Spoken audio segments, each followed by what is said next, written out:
The Chase. Live 1 to 3, Monday through Friday on Fan Run Radio, Fox Sports Knoxville. Listen to Chase and his friends on WKG. It's The Chase. It's the Scruffy City. Listen to his friends, and his friends are on WKGN.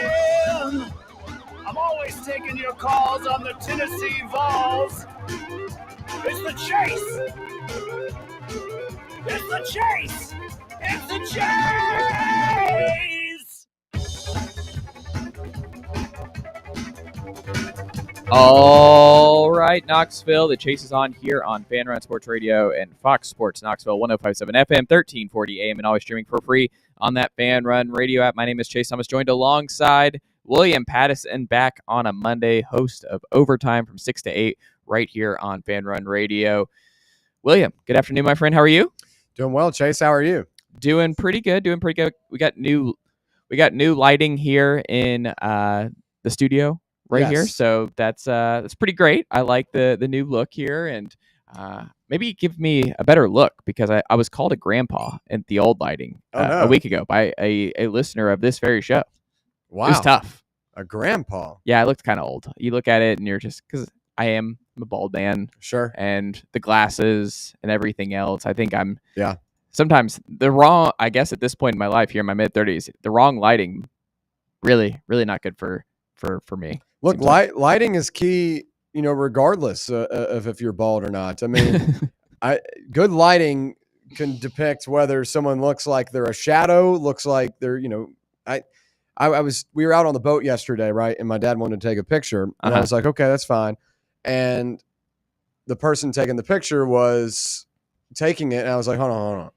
The sun's behind us. We're going to look like shadows. We need to get in front of the sun. So, lighting is very, very important, and I'm glad we got some fixes up here, and hopefully it makes it better. You look good on. I can see you on camera here. It looks good. Well, we got the camera fixed on your end too, because we got William and Garrett on camera on the other side of the glass, because no Jackson today, so you're doing double duty here on the producing and co-hosting front. But we've also got Garrett Armbrist, who had a fantastic weekend, where I almost sent him a message. I almost sent Garrett a message that I was locked in on Hawaii Stanford late on Saturday night, where I was like, what is Garrett pacing around his apartment right now, just wondering which way this is going to go? Were you pacing around Dan Mullen, UNLV, sweating it out against Idaho State? What was your G5 watching like, Garrett Armbrist? Yeah, I watched it all day. My viewing experience of the Hawaii game was at the Cool Beans pool table. There you go. The Sam Houston, Western Kentucky first half. Watched that at the apartment. Watched the Idaho State UNLV game. And I think the Stanford football team, I think their program may be dead. I think we might be able to declare them dead. Tough quarterback play in that Stanford. Very, horrible very quarterback bad. play. Bad clock management. Yeah, that's a former NFL head coach. Yeah, it was bad all across the board. But also just kind of great in terms of, how do you pronounce his last name? The redshirt freshman from Bishop Gorman, who was playing for Hawaii, the southpaw quarterback. Aliando. Great stuff here. He could not walk. He was doing a Byron Leftwich out there almost, where, I mean, he didn't have his teammates carrying him, but we were if that game went to overtime, we might have seen something like that for Aliando. Good. Great. I mean, he's won both of his starts now, and it was great. Great location. It was small venue, because Aloha Stadium is either gotten demolished or is getting demolished this year. They're building it. They're going to build a new one. Yeah. But yeah, they're still playing in the small one. But the complex. A good crowd, though. Good crowd. Probably a cool place to watch. It looked like a high school game in a lot of ways. It had a high school feel to it, but it was good. Shout out to Hawaii. Great win. And then the slop here at the top in Ireland. Kansas State, Iowa State. Fun game, but it was one of those where, William, you're 1 for 2 this weekend on the Fan Run pick. The betting odds. I saw you throw out Kansas State. I was 1-1. Or 1-1. 1-1. I had Kansas State. And I thought the difference in the game was fourth down. Iowa State goes 3 of 3 and ends up getting that big one to seal the deal. Kansas State goes 1 of 3 on fourth down. Also beat themselves up with penalties, which is exactly what they did all of last year in the second half of the season. And if they're going to be good, they've got to go away from that. And you thought that this team, you look at their roster, they are a Big 12 championship level team, but they continue to get in their own way. And that's what's going to prevent them from making it to Arlington. So tough loss, but I mean, that was a sloppy game first half. I don't love the field conditions there, and might be a hot take. I don't believe we should have conference games there. Well, it didn't count as a conference game, right? That's it didn't actually No, count. it did. No, I didn't think it was it didn't actually count against their win-loss record in conference play. I thought it was an extra game. It's not. Are you sure? How sure are you of this? I said something about this on Twitter, and they came and ate me alive, and I had to delete the post. Really? Yeah. No, they said it counted. Interesting. I thought, well, then was last year not one that counted? Well, last year was, I guess, Florida State and Georgia Tech, but I assume that was one as well. I thought the thing with them being overseas, am I crazy? Where did that come from? Well, I know Arizona played a game last year, and they were non-conference, but that was just because they were coming from the Pac-12. So then they had already scheduled that game as a non-conference before. So then they kept it as a non-conference game because if not, they would have had 10 games on the schedule opposed to 9. Interesting. Well, there you have it. Iowa State, though, good win for them. Good win for Matt Campbell and the Clones here because they got a tough early schedule. You got to go over there, and then you get Iowa early on, and they're going to be tested. But Kansas State, preseason favorite to win the Big 12, not jumping out into the right foot there, and then the bad luck with the quarterback's dad and his brother after the game. Yeah. Oof, it was a tough weekend all around for the Cats. I really didn't think Avery Johnson played that bad. I mean, I think the first half, everyone kind of had their own mishaps with turnovers and the field conditions being the way they were. But Johnson took advantage of a couple of bad coverages from Iowa State. Like, my takeaway was I thought Kansas State just continued to get in their own way. Iowa State did not play that clean. A couple of bad turnovers and a couple of really big breakdowns defensively. They've got some stuff to figure out. But, I mean, at least – in the run game, fourth quarter, they came on really strong. Kansas State couldn't get a stop. 100%. Well, we got a jam-packed show for you guys today here with William Pattison and Garrett Armbrust on this fine Monday. It's game week. It feels like game week. It feels like football week. The weather was fantastic. It's heating up a little bit, but still not too bad here in Knoxville, Tennessee. But just a gorgeous morning. We're getting fall weather all week, which is pretty great for Tennessee football and college football week 1 kicking off here. So we're going to talk about friend of the program, Eric Kane of VolQuest, his great piece over the weekend on Joey Aguilar, talking to Joey Aguilar's QB coach, personal trainer, and what he gleaned from him. It's a great piece that folks should go check out on volquest.com. Great work, as always, from Eric. And then we're going to talk about Tom Loy of 247 Sports Recruiting Insider and his really fascinating piece on where Tennessee's recruiting class stands and where it might be here in 2026. We'll talk about our Grizzlies guys segment with our resident Memphis Grizzlies superfan and Memphis native, William Pattison, to talk about Ty Jerome a little bit and what the Grizz might expect from him this season. Then in hour 2, we'll talk about ESPN's FPI game-by-game predictions. Do we agree? Which one's the most intriguing in terms of that percentage of whether Tennessee wins or loses that game?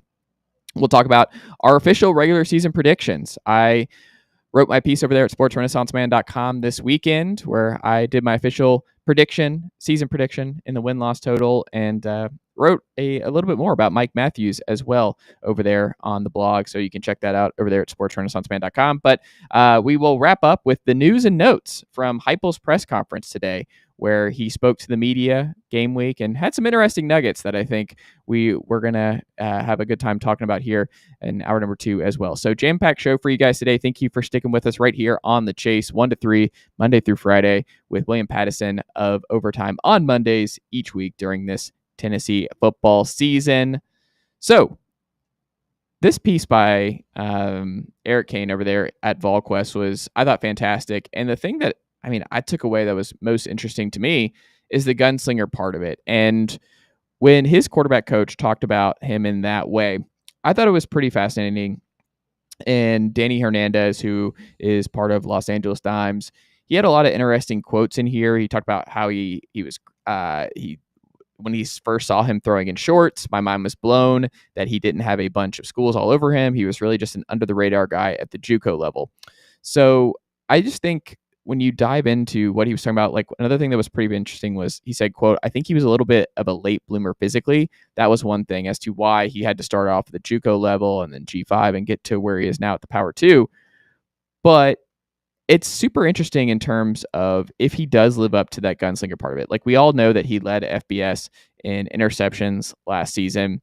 And I do think what's pretty interesting too when it comes to what he's ultimately going to be and what Tennessee ultimately needs from him is we haven't really had a gunslinger in a while at Tennessee, and Heupel really, to this point, I guess the closest gunslinger Heupel has had has been Joe, but Joe wasn't asked to do that. It was one of those where, yeah, we know Joe can rip it from wherever, but we're not going to ask Joe to rip it from wherever. We're not going to ask Joe to take those shots over the middle that Joey Aguilar thinks he can fit it in, right? Like, we're going to find out very early on how much trust Josh Heupel has in him, where when you get a quote like, quote, he has a lot of Brett Favre in him, so he's going to go out there and be that gunslinger.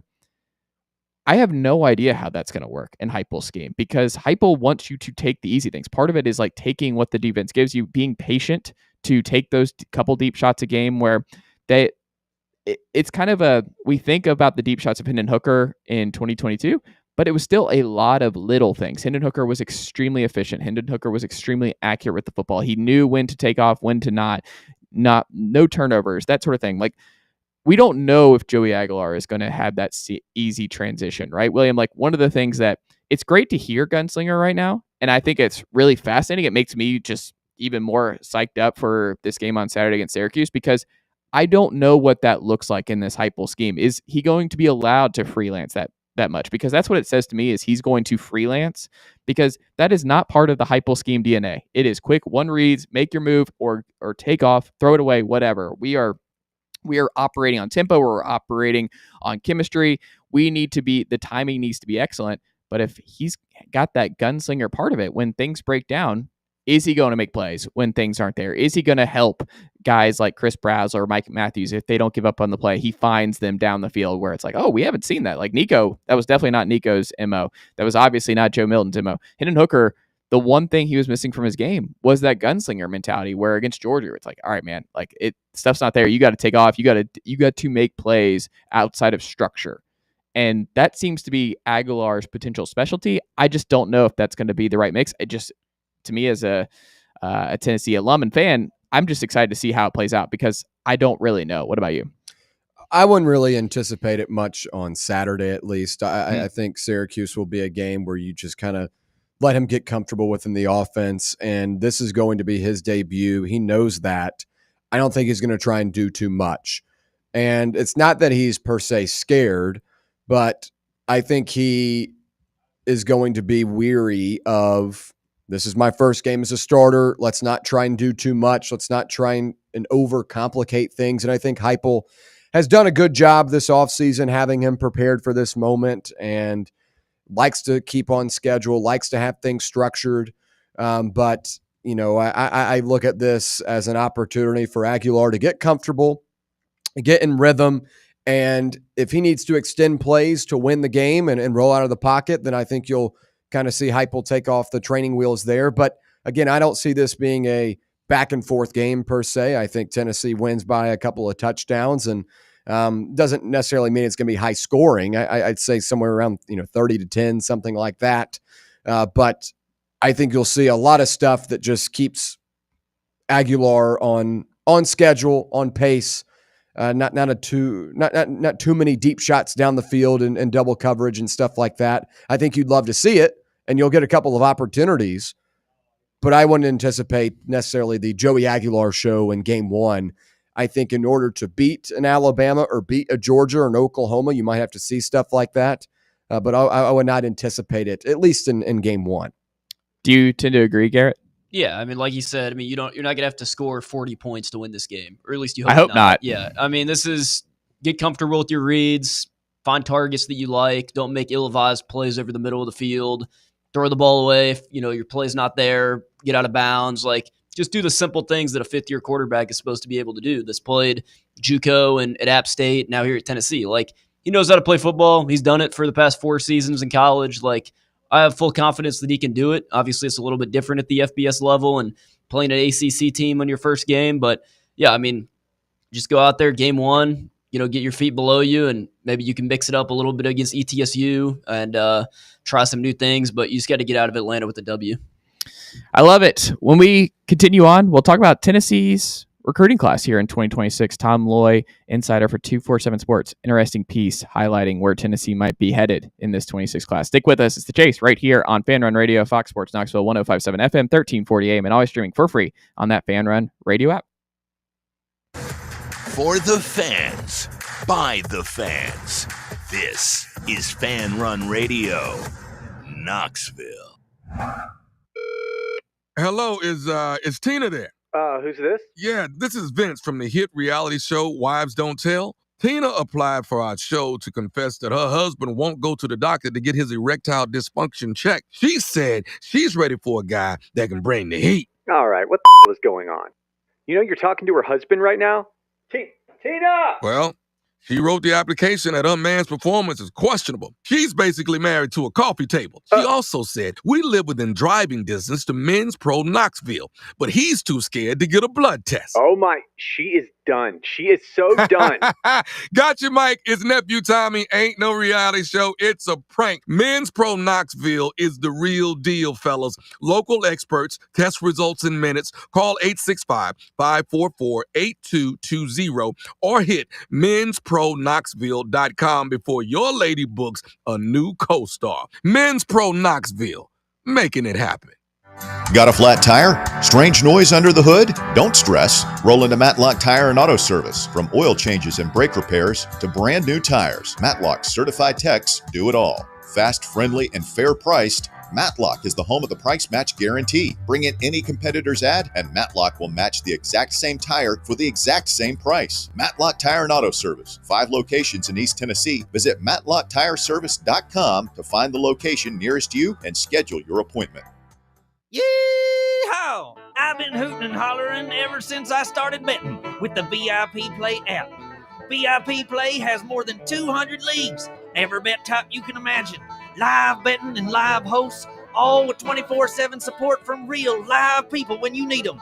Start betting better with the VIP Play app today. Don't be a better, be a better with VIP Play today. Download VIP Play today or head to VIPPlayApp.com. Make sure you use the promo code FANRUN to take advantage of their welcome bonus and so they know that we sent you. Gambling problem? Call 1-800-8899-789.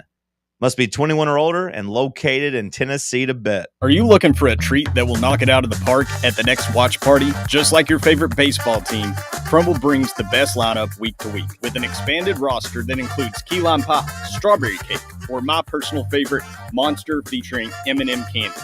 Let Crumble treat you to the best cookies in the game. Download the Crumble app and start earning rewards. You can even vote monthly on what flavors you would like to see at any store of your choice. Warmer weather is here, so get to the ballpark, but don't miss the cookies. Ready to launch your career? Axle Logistics is a leading third-party logistics company where excellence is an energy. With an award-winning culture, Axle proves that positive outcomes come from a positive environment and a work hard, play hard mentality. At Axle, the drive for success is infectious. And with an uncapped commission structure, hard work isn't just noticed, it's rewarded. For those with big goals and even bigger dreams, Axle Logistics is the place to start your career.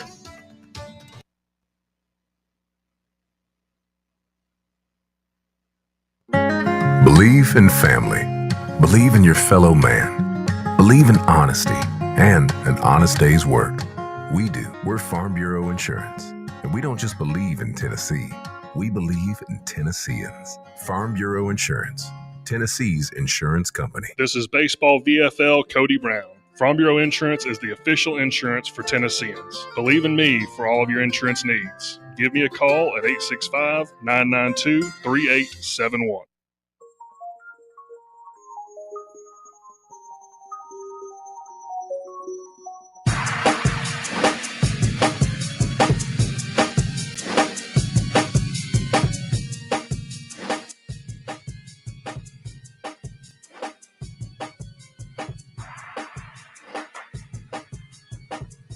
It's a Chase right here on Fan Run Radio, Fox Sports Knoxville, 105.7 FM, 1340 AM, and always streaming for free on that Fan Run Radio app. It's Monday, so you know what that means. William Pattison, host of Overtime from 6 to 8 right here on Fan Run Radio and Fox Sports Knoxville in studio with us. We also got Garrett Armbrust on the ones and twos as well. Good trio here on this fine Monday afternoon. We appreciate all of East Tennessee and Knoxville joining along here on this fine Monday from 1 to 3. You can also call us, text us if you want to get involved with today's show at 865-966-3435 is the way to be a part. 865-966-3435 is the way to jump in here today as we continue on our Tennessee football discussion here. William Pattison, I think what's really fascinating about this is we know that Tennessee's 26 class has the potential to be the highest rated of the Heupel era thus far. Headlined by Faison Brandon, 247 Sports #1 overall player. On 3, it seems likes Jared Curtis a little bit more. So it depends on who you look at in terms of the metrics and where they see these quarterbacks. No question, both premium 5-star guys. Curtis, Nashville product, going to Georgia, and then obviously Faison from Grimsley over there in North Carolina on his way to Tennessee. And I assume December. I would be very surprised if he's not an early enrollee at this point. But it is super interesting when you think about Tom Loy, who does a great job over there at 247 Sports, talking about Tennessee. Are they headed towards a top 10 or top 5 class? Because right now they're at 12-13 range, depending on which recruiting service you look at. To get to that top 10, you would assume that it absolutely requires Tristan Keys. But a top 5 at this point with Darius Gray on his way to South Carolina, even after the Kamari Blair flip, I have a hard time believing, especially Savion Hyder being what we think off the board and not really a realistic flip candidate from Michigan. I don't know where that top 5 would come from at this point, because Tristan Keys seems like the last big one, unless it's Tristan Givens, the 5-star Leo committed to Texas A&M that Tennessee was in the final 2 for, along with Hezekiah Harris, a top 100 edge from Auburn. So to me, that's what that hints at. I still don't know if that would be enough to reach top 5, but it feels like to me, if Tennessee is going to get into that top 5 based on where the chips are at this point, I think it would require both. Because even if you had a tight end in this class to replace Carson Steed, that's a 3-star guy. The only one they are looking at is Lincoln Watkins, the Kentucky commit, and he's a 3-star kid out of Michigan. So that's not pushing up your board here at this point in time. So to me, that's what that means if Tom Loy is thinking potentially top 5, because he doesn't list those 2, but I don't see anywhere else Tennessee can realistically find a way to, and they don't need to get in the top 5. It's just, I'm thinking kind of out loud here in terms of who's left on the board that Tennessee realistically can add here over the final 4 months before early enrollee season and early national signing day and all that kind of stuff. But here's what he wrote about Faison, William. Quote, Tennessee has already landed a commitment from the #1 overall player in the country, quarterback Faison Brandon. He's a 6'3", 200-pounder with special traits. While very few prospects are truly can't-miss types at the next level, Brandon is the one we at 247 Sports are 100% betting on. It's pretty strong words from Tom Loy and the recruiting writers. It's like they are big believers in Faison Brandon and what he could be at Tennessee and just as a player as a whole. He has it all on the field, and he's wired the right way off of it. So when I hear that, man, I was already extremely excited to see what the quarterback battle competition looked like next year. But this is part of what I was saying about the whole, George is playing with house money. We've heard that from this summer on where he's at. Because it's like, he wasn't expected to be a realistic QB1 candidate for Tennessee this fall. I've argued the opposite, because I think if George is going to make a move and George wants to realistically have a chance to be Tennessee's long-term answer at quarterback, he has to make a move this year. And it's not really fair just based on where things are in recruiting. But with reading stuff like that about Faison and him coming in December, and you're seeing true freshman Bryce Underwood 5-star as a true freshman starter. You saw DJ Lagway last year as the #1 quarterback. He was a 5-star starter. You're seeing David Sanders as a true freshman 5-star starter at tackle. In this new era where you're paying so much money for these 5-star blue chip guys, it's really hard to sit those guys for multiple years and still realistically contend and compete at this level. So, I mean, he is the leader in the clubhouse to me to start next year. Faison, if Joey Aguilar is QB1 all season this year, I would say the betting favorite, especially when you read this from Tom Loy, is Faison Brandon, QB1. You start him as a true freshman, and he's kind of in that Bryce Underwood type zone where you go with the lumps, and like what we talked about, 27 and beyond is where Tennessee is really building towards, and the blue chip ratio and their talent where it's going to be. I read that, and man, I don't know if you're not a Vol guy, you can't be excited. I understand people are going to be burned from the Nico part of it, but he is a better quarterback prospect than Nico Iamaleava. Yeah, well, you mentioned a couple of those 5-star quarterbacks. I think it's important to note, though, the type of situations that those guys were going into. Bryce Underwood is overtaking a Michigan team that lost Alex Orji, who was their starting quarterback at the beginning of last year and was an absolute disaster at quarterback all season last year. So it's not like Underwood was going into a situation where it was going to be very tough to beat someone out. For DJ Lagway, he wasn't the starter to begin the year. Graham Mertz was. Mertz goes down, Lagway starts. And, I even look at a guy like Arch Manning, who was very highly touted coming out of high school.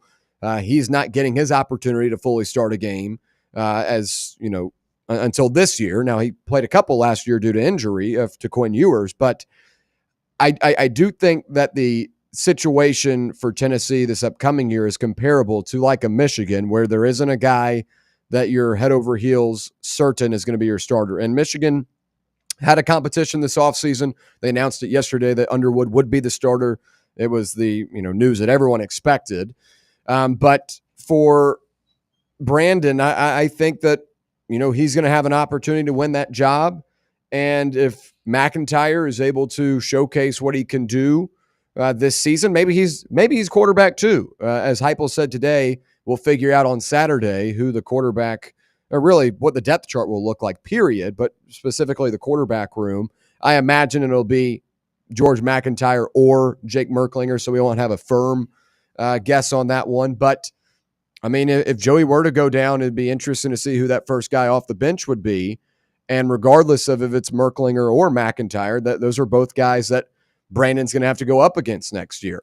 But if neither of those guys establish themselves this season, I think it's going to be an open competition, and I don't think that you're going to necessarily hand the keys over to Brandon. You're going to have McIntyre and Merklinger both fight for the job, and maybe they're better after a year of work and a year of understanding the offense. But I just think like the Michigan situation is a little bit different because they didn't have incumbent quarterbacks on that roster. They got rid of everyone because they were horrible, and they bring in a Fresno State quarterback transfer that fought for the job. But, I mean, going from Fresno State to Michigan isn't like you're going to be the guy that gets the job right off the bat anyway. So I think for Tennessee, it's going to be a little bit different, but I mean, I think all three guys will have an opportunity to play. But I would agree that if McIntyre does want to start next year, he's probably got to get in a game or two this season and showcase what he can do. Yeah, I mean, I think he's got to perform. I think if you're George McIntyre, you should look over obviously this noise does not matter to George, and he's not reading these updates on what kind of prospect Faison is, I'm sure. But when you look at it, Garrett, I think he has to make a move. And maybe we'll talk about it in hour number 2 in terms of what Heupel said, especially like I think he smirked or something when asked about the depth chart and who QB2 was. That to me, it might not even be an or situation at that point. If you're holding off till Saturday morning, it looks like, before game day and this, that, and the other, I don't know. And it certainly feels like George had a really good fall camp, and George is in a position where, and maybe that's Tennessee's thinking, is if we lose Joey, it makes more sense to potentially try. If we don't think Merklinger is the guy, then it makes more sense to see what we have in George down the stretch this year. If something happens, God forbid, to Joey, he gets banged up, whatever, that it makes more sense to see what we have in George before Faison gets in here and clouds everything up, because that changes your approach and your thinking in the offseason too, right? Like it just changes so much. You really, if you have a way to see what you have in game action, real in game action for George McIntyre, I think that is extremely important and potentially extremely instructive for how Tennessee approaches December and beyond, right? Yeah, no, I would agree. I mean, Garrett, you have anything to add to that? No, I mean, I think it's just going to be all in-game competition. I mean, when they get those reps in the smaller games that we play, UAB, ETSU, games like that, they're going to have to perform. You can't go out there and play bad football. I think, like you said, it's going to be an open competition this year for QB2 and next year. I don't think Faison's going to get the keys immediately. Ladora Sellers didn't get the keys immediately. DJ Lagway didn't get the keys immediately. Like, just because you're highly touted, what you did in high school doesn't necessarily mean anything once you get to college. You can be the best player in the country in high school, and you could not perform in college. What happened in the past means nothing once you get to school. I don't think it's like handed, but the fact that they're talking about Faison this way, where he's wired the right way, the talent is there. They're making it seem like no one's actually bust proof. But the way Tom is writing about Faison Brandon, it feels like they're kind of hitting at this man might be bust proof. And at that point, like if you want to play him as a true freshman, I don't think any Tennessee fan would be upset about learning and seeing what you got in that way. I will say part of what's changing though in the arch recruitment versus where Tennessee is going to be at next year. If you look, Deuce Knight, I think has a real chance starting games as a true freshman 5-star for Auburn this fall. Malik Washington, top 5 quarterback, true freshman for Maryland. Have they named a starter yet or not, William? Maryland? Yeah. I don't keep up with Maryland football. You're not locked in on Mike Loxley and what's going on with the Terps? I don't care about Maryland football, to be honest. And honestly, it's more so because Tyler, my producer, is from Maryland, and all he does is talk about Maryland. So I purposely just don't involve myself with them to kind of piss them off. I mean, I get it. I 100% understand. But I do know a lot of other quarterback situations around the world, but I don't focus on Maryland. Well, he's a top 5 quarterback in 247's rankings. I think he was the favorite to start, and he's a true freshman in this class. Jaron Kiawe Sagapulu-Tele. Yeah, he's a Cal. He's a Cal. He won the starting job, so he's a 5-star true freshman starter. I just feel like that might be shifting for a lot of programs, and I'm not saying every program is like, and y'all make a good point in terms of DJ Lagway. It was not like he still was handed the keys directly, but that was still kind of a unique situation with Graham Mertz. Tennessee will not have a Graham Mertz looming over the program. It's not going to be like Joey Aguilar has another year to be Tennessee's quarterback number 1. It's going to be a wide open slate, and that's the one where if you don't have a Ty Simpson or a Graham Mertz blocking one of these true freshman 5-star, I just have a hard time believing if you're going to invest the way you are with the number 1 player and number 1 quarterback altogether, you might I would just be shocked if it's unsettled going into this offseason that Faison Brandon is not your leader in the clubhouse for quarterback 1 in opening week next year. But the other part of this I thought was interesting from what Lloyd talked about on Tristan Keys. He said, quote, "It's now August.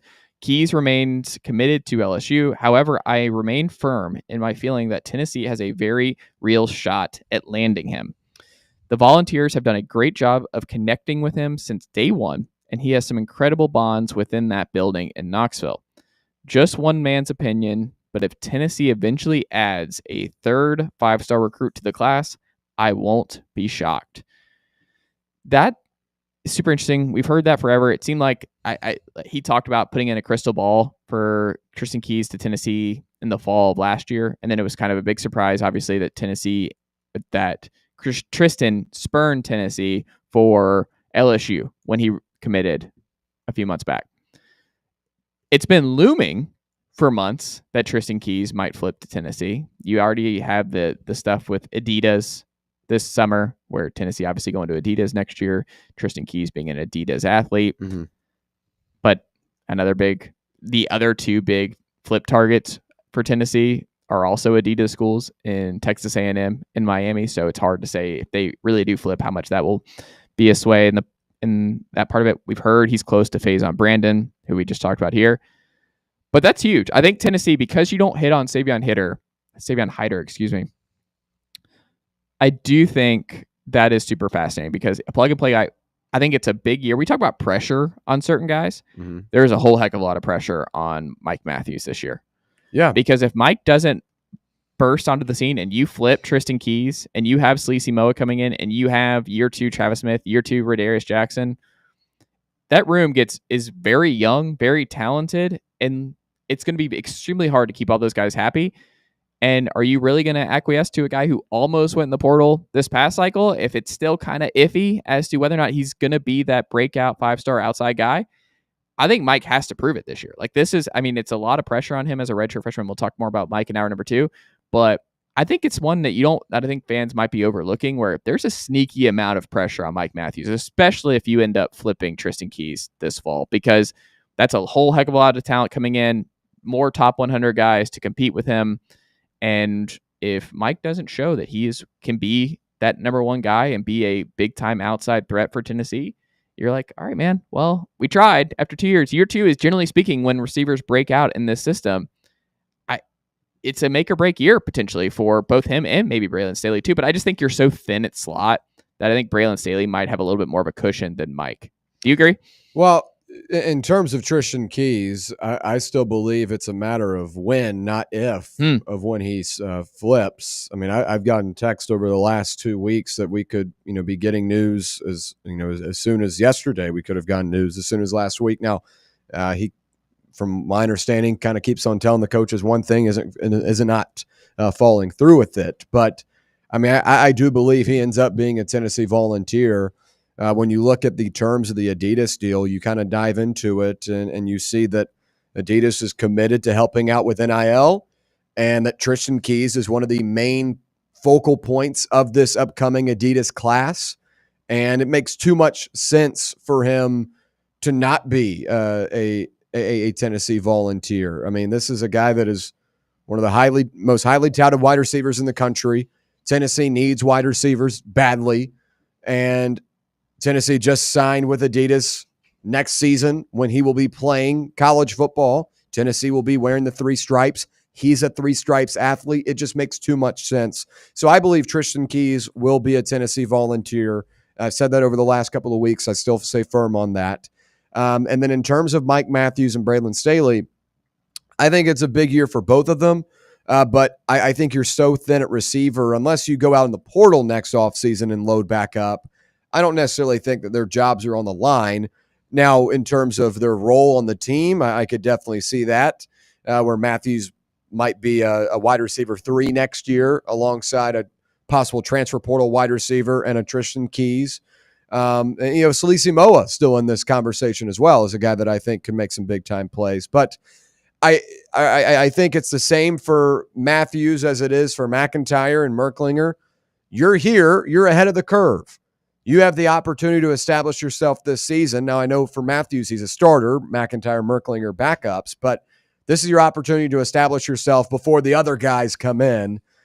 So for Matthews, it'd be very smart to have a good season this year, because you'll either get replaced through the portal or you'll get replaced through the young talent on your roster, whether Darius Jackson and Travis Smith and Joakim Dotson, or Tristan Keys, Salisi Moa, and maybe a couple others. We'll have to see. I feel good about it. If Tristan Keys in there, you're definitely a top 10 class. And then I will maintain, if you flip Tristan Gibbons, you're probably a top 5 class. That's 4. What would that be? 4 5-stars in the class? Mm-hmm. Gibbons, Keys, Osenda, and Faison. It's pretty good. But I do think if you land Keys, no question, this will be the best high school recruiting class for Josh Heupel in the Josh Heupel era at Tennessee. When we come back, we'll continue our Tennessee conversation, but over on the west side of Tennessee, because we'll talk to our Grizzlies guy, William Pattison, about Ty Jerome and what to expect out of the Grizzlies' new 6-man. Stick with us. It's The Chase right here on Fan Run Radio, Fox Sports Knoxville, 105.7 FM, 1340 AM, and always streaming for free on that Fan Run Radio app. Catch up with all things Fan Run by subscribing to our podcast feed. Like, rate, and download the show from the Fan Run app or wherever you get your podcasts. Hey, Knoxville. Surfside iced tea and vodka made with real brewed tea is only 100 calories, 2 grams of sugar with no bubbles and no troubles. That's right, 0 carbonation, so it's easy to sip and enjoy. Headed to a game day or party at a friend's house? Bring an iced tea or lemonade variety pack from Surfside, or try their green tea and new raspberry tea vodka. Find the can with the sunset stripes this season. Surfside iced tea and vodka, sold at bars, restaurants, and stores near you. Surfside iced tea and vodka, sunshine in a can. Must be 21 or older. Enjoy responsibly. Rickard Ridge Barbecue, located in beautiful Cove Lake State Park. Rickard Ridge is home of the best ribs in the Volunteer State. Smoked daily by Pitmaster Mark Rickard.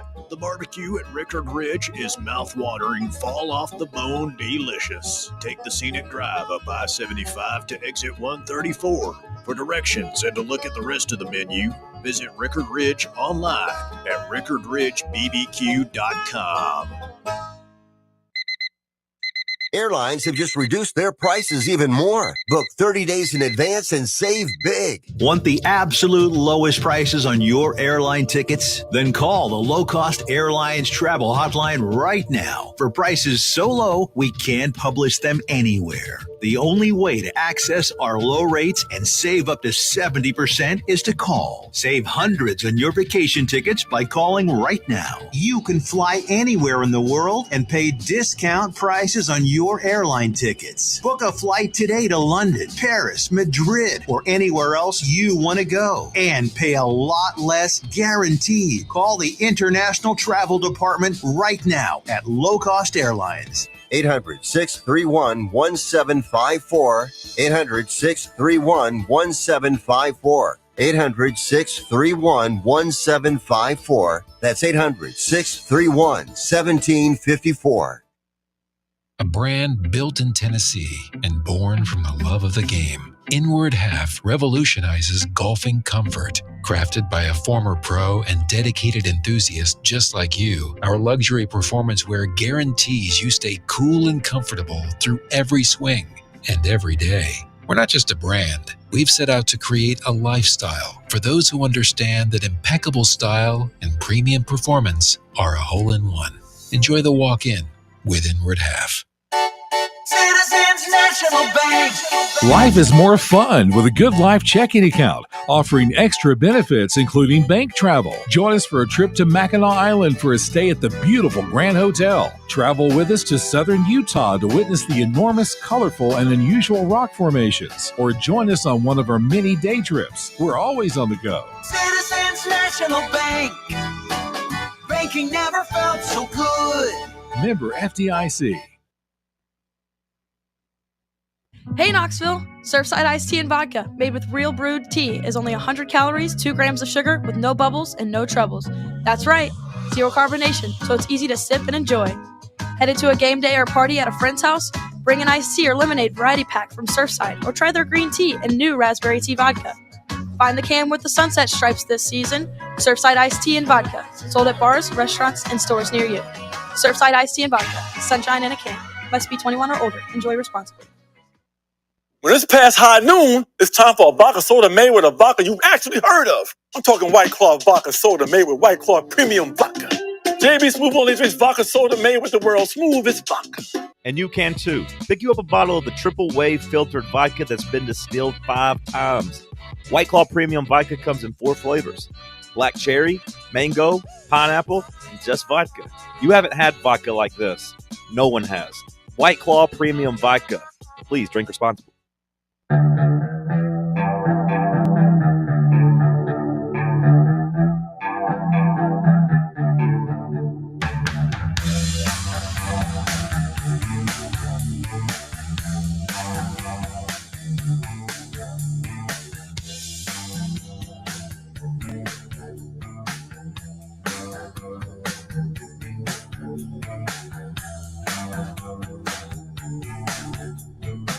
It's a chase right here on Fan Run Radio, Fox Sports Knoxville, 105.7 FM, 1340 AM, and always streaming for free on that Fan Run Radio app. William Pattison of Overtime from 6 to 8 right here on Fan Run Radio, joining us in studio here on this fine Monday afternoon. Memphis native, Memphis Grizzlies superfan, former season ticket holder. Yeah, so I can't have them anymore. I don't live there, but I'd still buy them from here and drive down if I could, if I had the money to do it.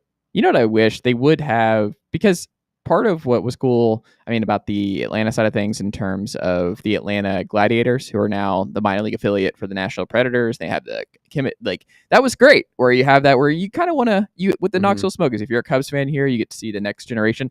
Now that we have the Knoxville Smokies and doing a great job at Covenant Health Park, let's get a Grizzlies. Why can't we have the Grizzlies? Why am I blanking? G League team in Knoxville. Let's get a Knoxville G League Grizzlies team. You want to move the Memphis Hustle from Southland to Knoxville? Yes.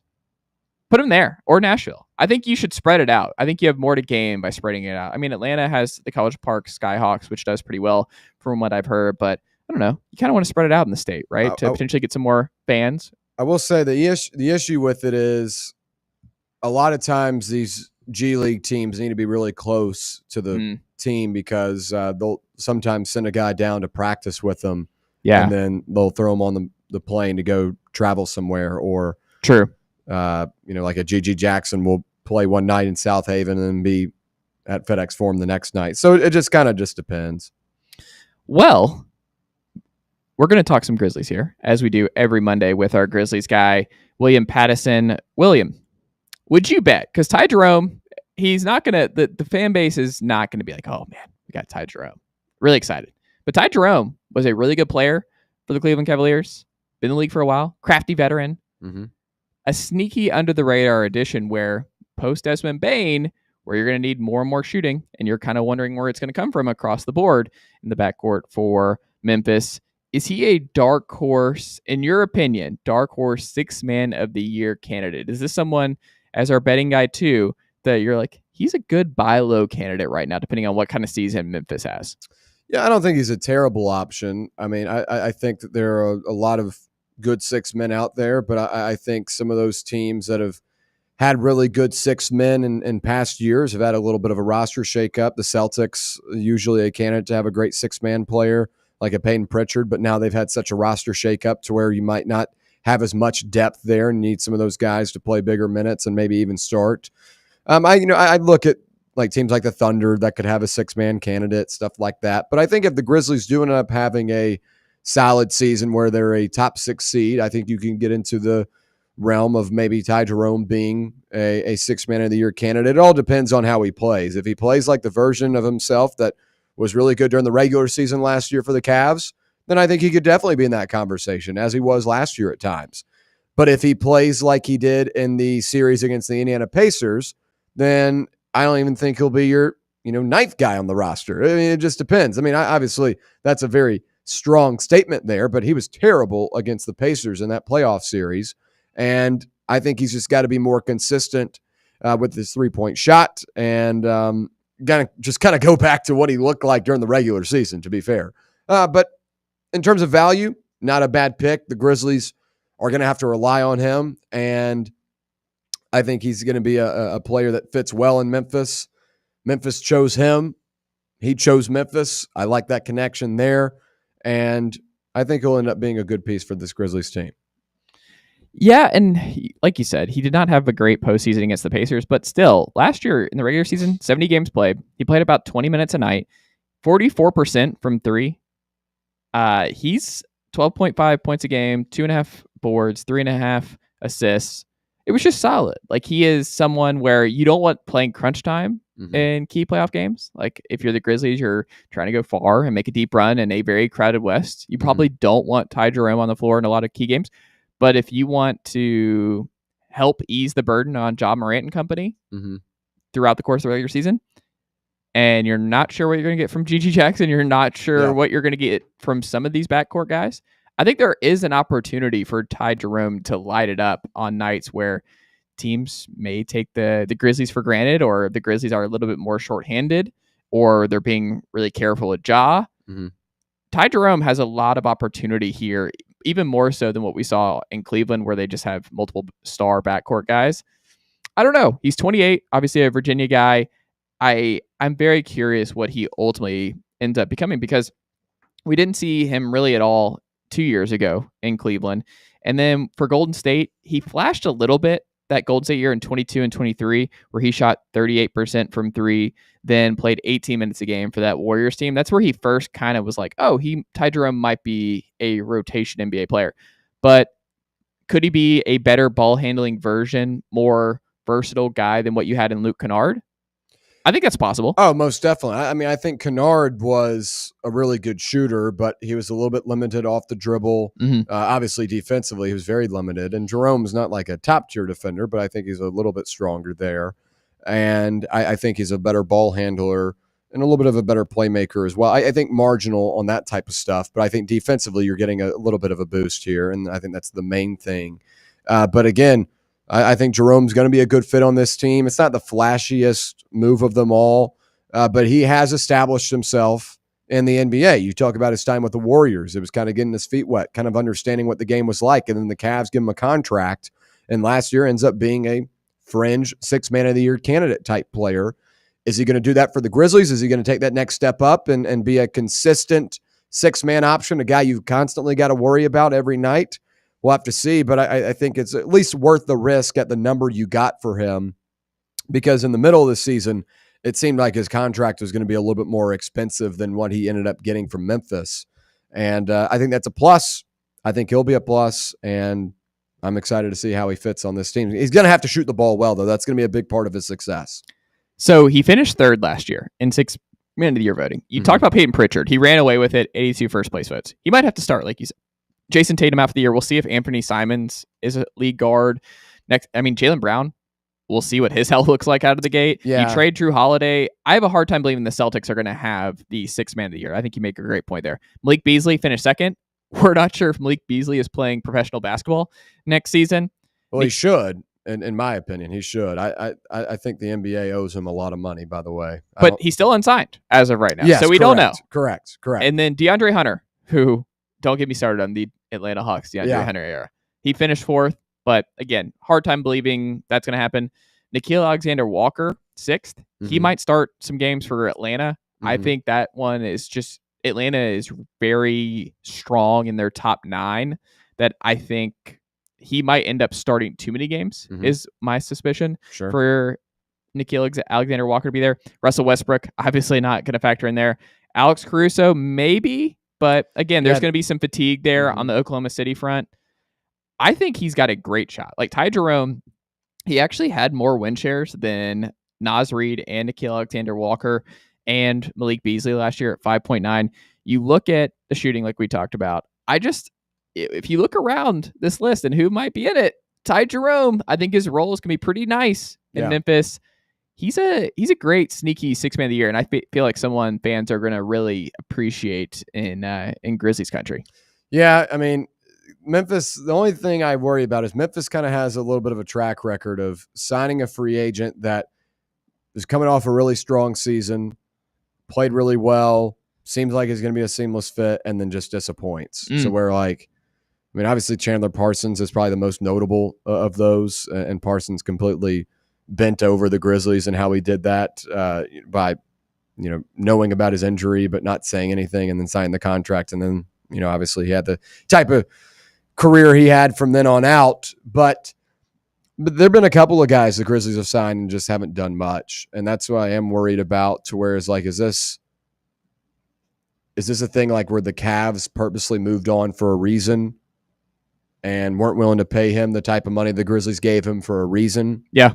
So that's in the back of my head, but at least from what I've seen, at least last year, I think he's a guy that will be a serviceable 6th, 7th, 8th man. I think Santi Aldama is still the 6th man on this team. If he does not end up starting, I think he's still the 6th, but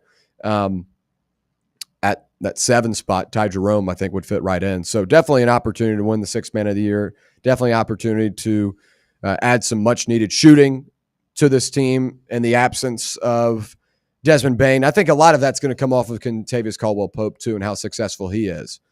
Because if he's a good 3-point shooter, I think he'll kind of level things out to where Jerome's not getting a ton of blitzes thrown at him, and you can have more of a balance offensively. But that's going to be big. So honestly, KCP will have some effect on Ty Jerome, I believe. There you go. I'm excited. I'm very curious to see how it all unfolds for Jerome in Memphis. Will he be a fan favorite like Tyus Jones?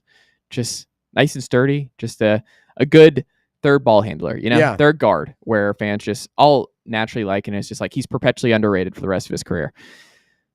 When we come back, we'll kick off hour number 2 with ESPN's FPI game-by-game predictions with percentages for Tennessee this upcoming season. Do we agree with the 9-3 total that ESPN's FPI spit out for the Vols this fall? What percent is most fascinating to us as a group? We'll talk about all of it. Stick with us. It's The Chase right here on Fan Run Radio. Fox Sports Knoxville, 105.7 FM, 1340 AM, and always streaming for free on that Fan Run Radio app.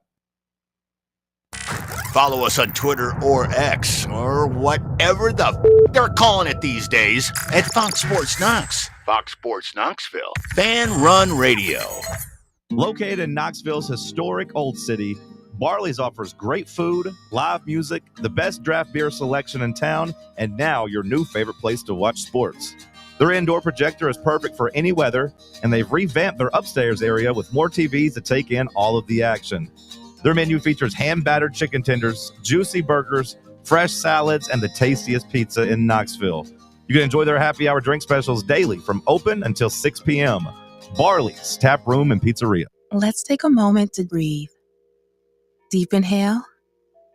Extend your spine. Remain focused on what you're doing. If safe to do so, exhale slowly, leaning to one side.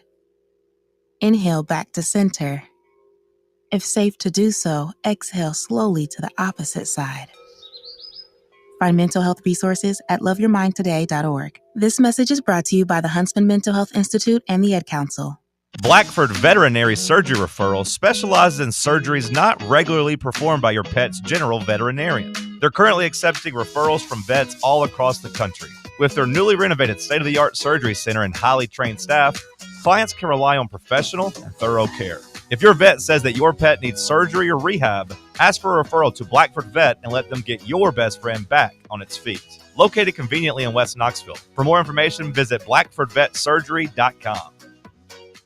Hey folks, if you're in need of a lawyer, you need to call my friend Jerry Givens. I've known Jerry since high school and can personally vouch for him. He's East Tennessee through and through, and if you're going through a divorce, bankruptcy, or a DUI case, you'll need someone you can trust on your side to help you navigate the local legal system. You can trust Jerry Givens. Call the law offices of Jerry Givens today at 865-801-9250 to schedule your free consultation. That's 801-9250. North Knox Siding and Windows is a complete exterior home improvement company that can help you with all your home exterior needs. If your home needs new siding, windows, doors, gutters, handrails, a deck, or a new roof, then give my friends at North Knox Siding and Windows a call at 865-689-0505. You can also visit their showroom at 5618 North Broadway. Locally owned and operated and proudly serving all of Knoxville and the surrounding areas, North Knox Siding and Windows. Online at northknoxsidingandwindows.com.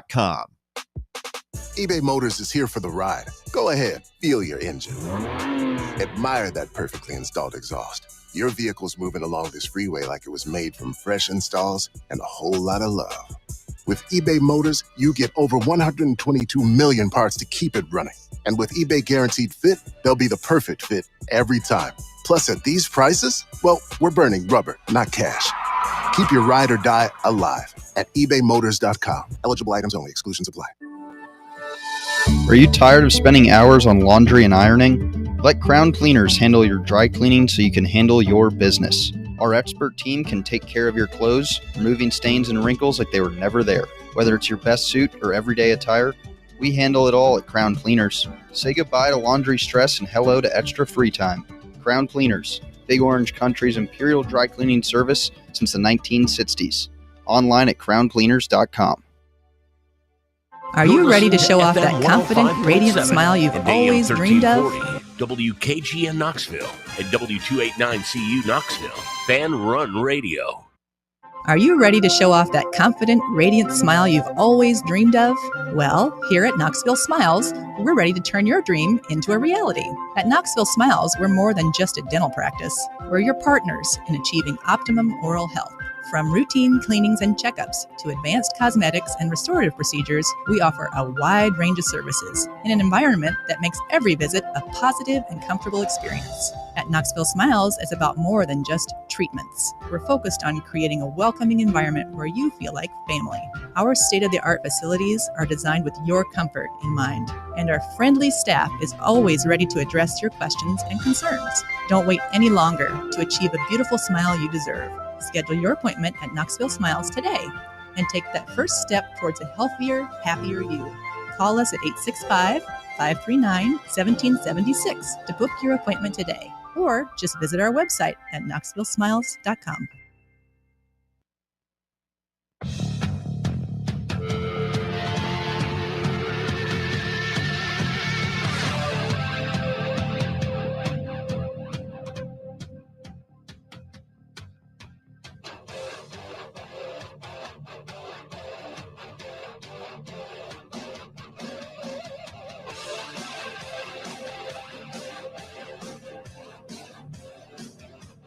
It's the Chase right here on Fan Run Radio, Fox Sports Knoxville, 105.7 FM, 1340 AM, and always streaming for free on that Fan Run Radio app. You can join us on this very fine Monday with William Pattison of Overtime in studio from 6 to 8 p.m. Eastern Time, Monday through Friday, right here on Fan Run Radio and Fox Sports Knoxville. Call us, text us, 865-966-3435 is the way to be a part of today's show. 865-966-3435 is the way to jump in here.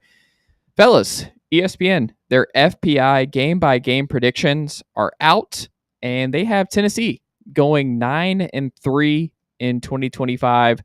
I thought it was pretty interesting when you go through. So for all the Vol fans who are sweating, if you are sweating, Tennessee and Syracuse on Saturday at noon on ABC inside Mercedes-Benz Stadium in downtown Atlanta, FBI gives Tennessee an 88.6% chance of winning that football game, 99% chance of beating East Tennessee State the following week, 40% chance of beating Georgia in week 3, a 98.1% chance of beating UAB, an 80.3% chance of beating Mississippi State on the road in Starkville, a 76.6% chance of beating Arkansas at home.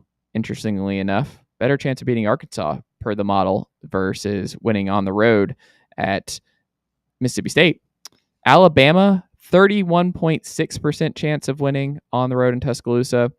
Kentucky, 74.8% chance of winning on the road in Lexington. 73.7% chance of winning at home against Oklahoma, which I thought was super interesting too, because when you compare that to Arkansas at home, Arkansas 76.6%. So the model has Arkansas and Oklahoma is about the same odds, same percentage chance of Tennessee winning both games inside Neyland Stadium. 99% chance of beating New Mexico State.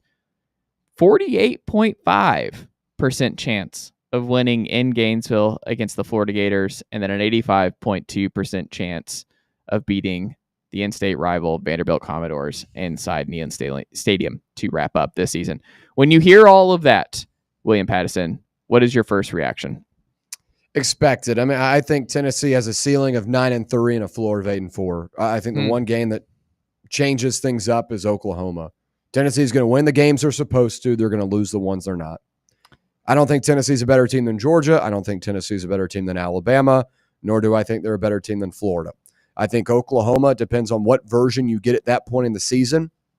But when you look at Tennessee's schedule, I mean, I think it's easy to see where you win the games. I mean, Syracuse is a team that is replacing a lot from last year and lost a couple of guys in the spring portal that would have been impact players like a Trevor Penna, then went to Penn State, and that was going to be their number one wide receiver this year.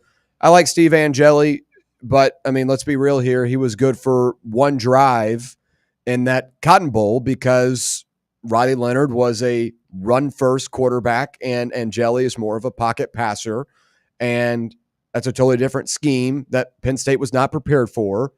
And, like, I do think Fran Brown's a good coach. I don't think Syracuse will beat Tennessee. And then you go down the list. I mean, obviously, ETSU, UAB, those aren't wins. Or they're winning those games, I should say. Those teams are not beating Tennessee. And then Arkansas, right? I mean, kind of a get-right game from last year. That's at home. Mississippi State, I don't know what everyone's fascination is with Mississippi State beating Tennessee this year, but let's get real here, folks. Mississippi State is a rebuilding team that does not have a roster that is going to be anywhere near close to beating Tennessee. I like Blake Shapen, but that's a terrible roster. Like, I think it's like everyone's edgy take this offseason. Mississippi State beats Tennessee. Are you kidding? What are we doing here? Have you looked at the history of Tennessee in Starkville? But that does not take into account this Mississippi State team. I'm saying those were some bad Mississippi State teams as well that Tennessee went in and lost that football game. I'm not predicting it yet. I did, and Ryan Shumpert and Ethan Stone, co-hosts of this very program, can confirm that I did predict Tennessee last summer to lose on the road in Fayetteville. Okay. Got lapped off on that one. All offseason, I was like, I don't like the makings of this. Tennessee, they have not fared well in Fayetteville. Not as many games in Starkville, but it's been a little bit. I think the early 2000s was the last time Tennessee went into Stark Vegas, and won a football game. But Blake Shapen, I think if he's healthy, Tennessee might not have the better quarterback in that situation. Still a road conference game. I still like Mississippi State's run game. I think they're going to be able to be a pretty good top end. I do like Fluff. Yeah. Fluff is good. And I think they're going to be somewhere in that top 8 in offense if their guys stay healthy. I think Levy's offense could be pretty fun in year 2. I think their defense will be the worst in the SEC, arguably. Oh, that's 100% on the table. But it's a road environment. Cowbell's going crazy. And we have seen this movie before. Have you ever been to Mississippi State before? I have not. It's not. The cowbells are so overrated. Overrated? The cowbells are loud for like the opener, or like the kickoff, and that's it. I went to Dan Mullen's return back in 2018 when Florida played Mississippi State. That place was dead as a doornail by the end of the first quarter, and that was Dan Mullen's return to Starkville. It might be the most underwhelming stadium in the SEC. That's interesting. I was totally. Aren't you going this year, Garrett? No, I'm not going to that game. But Okay. I've been to Starkville before, and I've seen their stadium. Yeah. Baseball stadium's great. Football stadium's, maybe a step ahead of Vanderbilt, and that's about it. I've heard the baseball stadium's just too big. The Dude. What is it called? The Dude, right? The Dud. The Dud. Yeah. A little big because there's empty seats. It's just like it's still a college baseball game, Like and if you're not, it's like playing a baseball game in the Smoky Stadium, basically. Yeah. Yeah. And if you're not very good, like Mississippi State's been the last couple of years, it can get pretty dicey. They won the national title 4 years ago, though. Right. But they just fired their coach. Things have not been great the last couple of years in Mississippi State. No, but they still made the tournament last year. Yeah. They were okay. Yeah.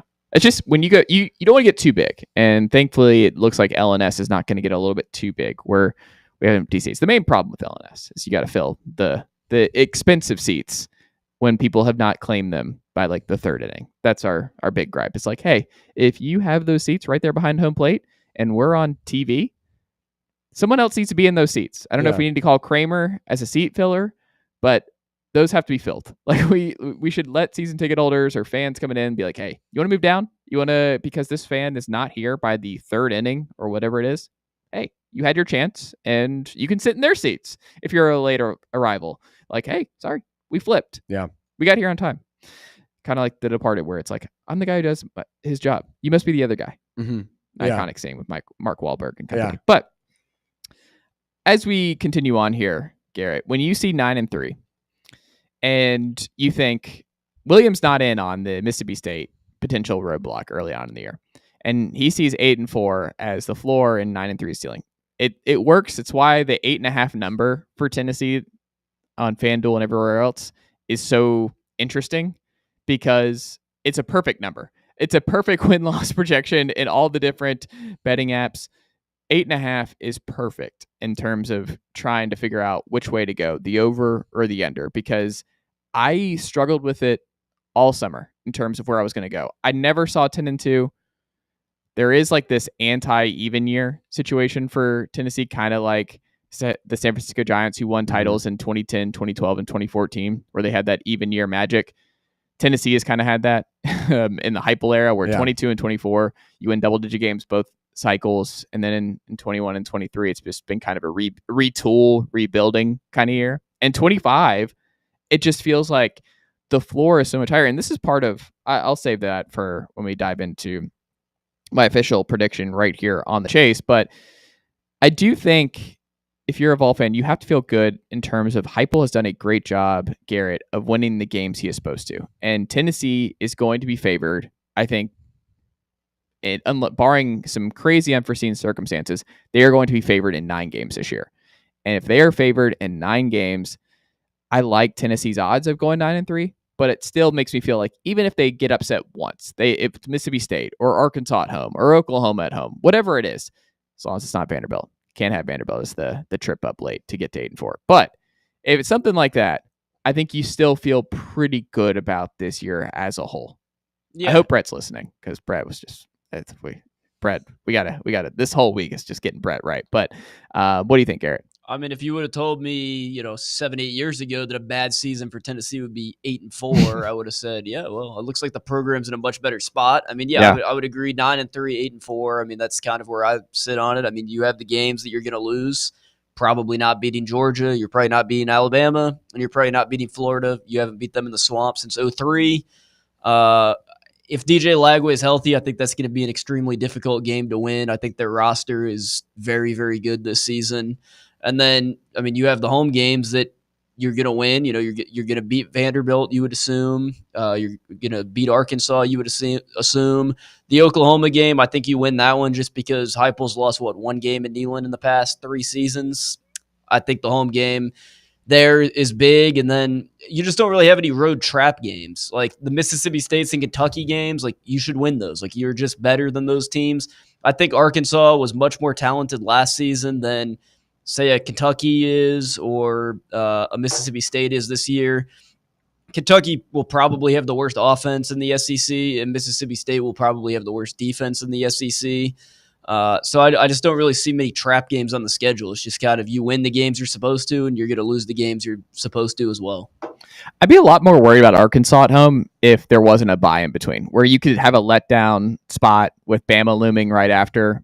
Like you go to Mississippi State, maybe that's a ugly game that you hard fought. You're like, okay, we survived on the road. Now we can relax. We're back inside Neyland, and Arkansas just pounces. I mean, I think there's a better chance you beat Arkansas though than 20 than you lose, because you lost to them on the road this year. Like, you know, the group's going to be angry about how last season went. Like, I would say that there's a better chance that that game is closer to being over at halftime than closer to being competitive. Interesting. I think that game's going to be close. I think the Oklahoma game will be really close, but I just don't think Sam Pittman is all but done after this season. It's not really a Pittman thing. It's more of a Taylon Green optimism thing. Year 2 in Petrino's system. I don't know. I wouldn't be surprised if Arkansas is giving Tennessee a game inside Neyland Stadium. That has like a sneaky Texas A&M feel to me, because Jimbo Fisher, it did not look good for him and Max Johnson and company when they came to Neyland Stadium early on in 2023. If you were to tell me the 2025 equivalent of that 23 A&M game is Arkansas, Tennessee, where it's a slot fest and Tennessee gets out of there 23-20 or something at home, that wouldn't surprise me. I would be very, very surprised if Tennessee blows out Arkansas, especially with how Arkansas's defense handled Tennessee's offense last season. Well, you lose a lot of guys from that defense last year. I mean, you lose a couple of key offensive players as well. I like Taylon Green a lot. I think he made a huge mistake sticking around at Arkansas, because I think he could be on another Power 4 team right now and possibly be the reason why they're in college football playoff contention. You're not going to contend at Arkansas. Now, I know probably the dollar sign is nice, and that's why he was able to stick around. But I think if he entered the portal, he would have been the top guy outside of Nico Iamaleava or Fernando Mendoza. I think he would have been right up there of the top 5 guys available.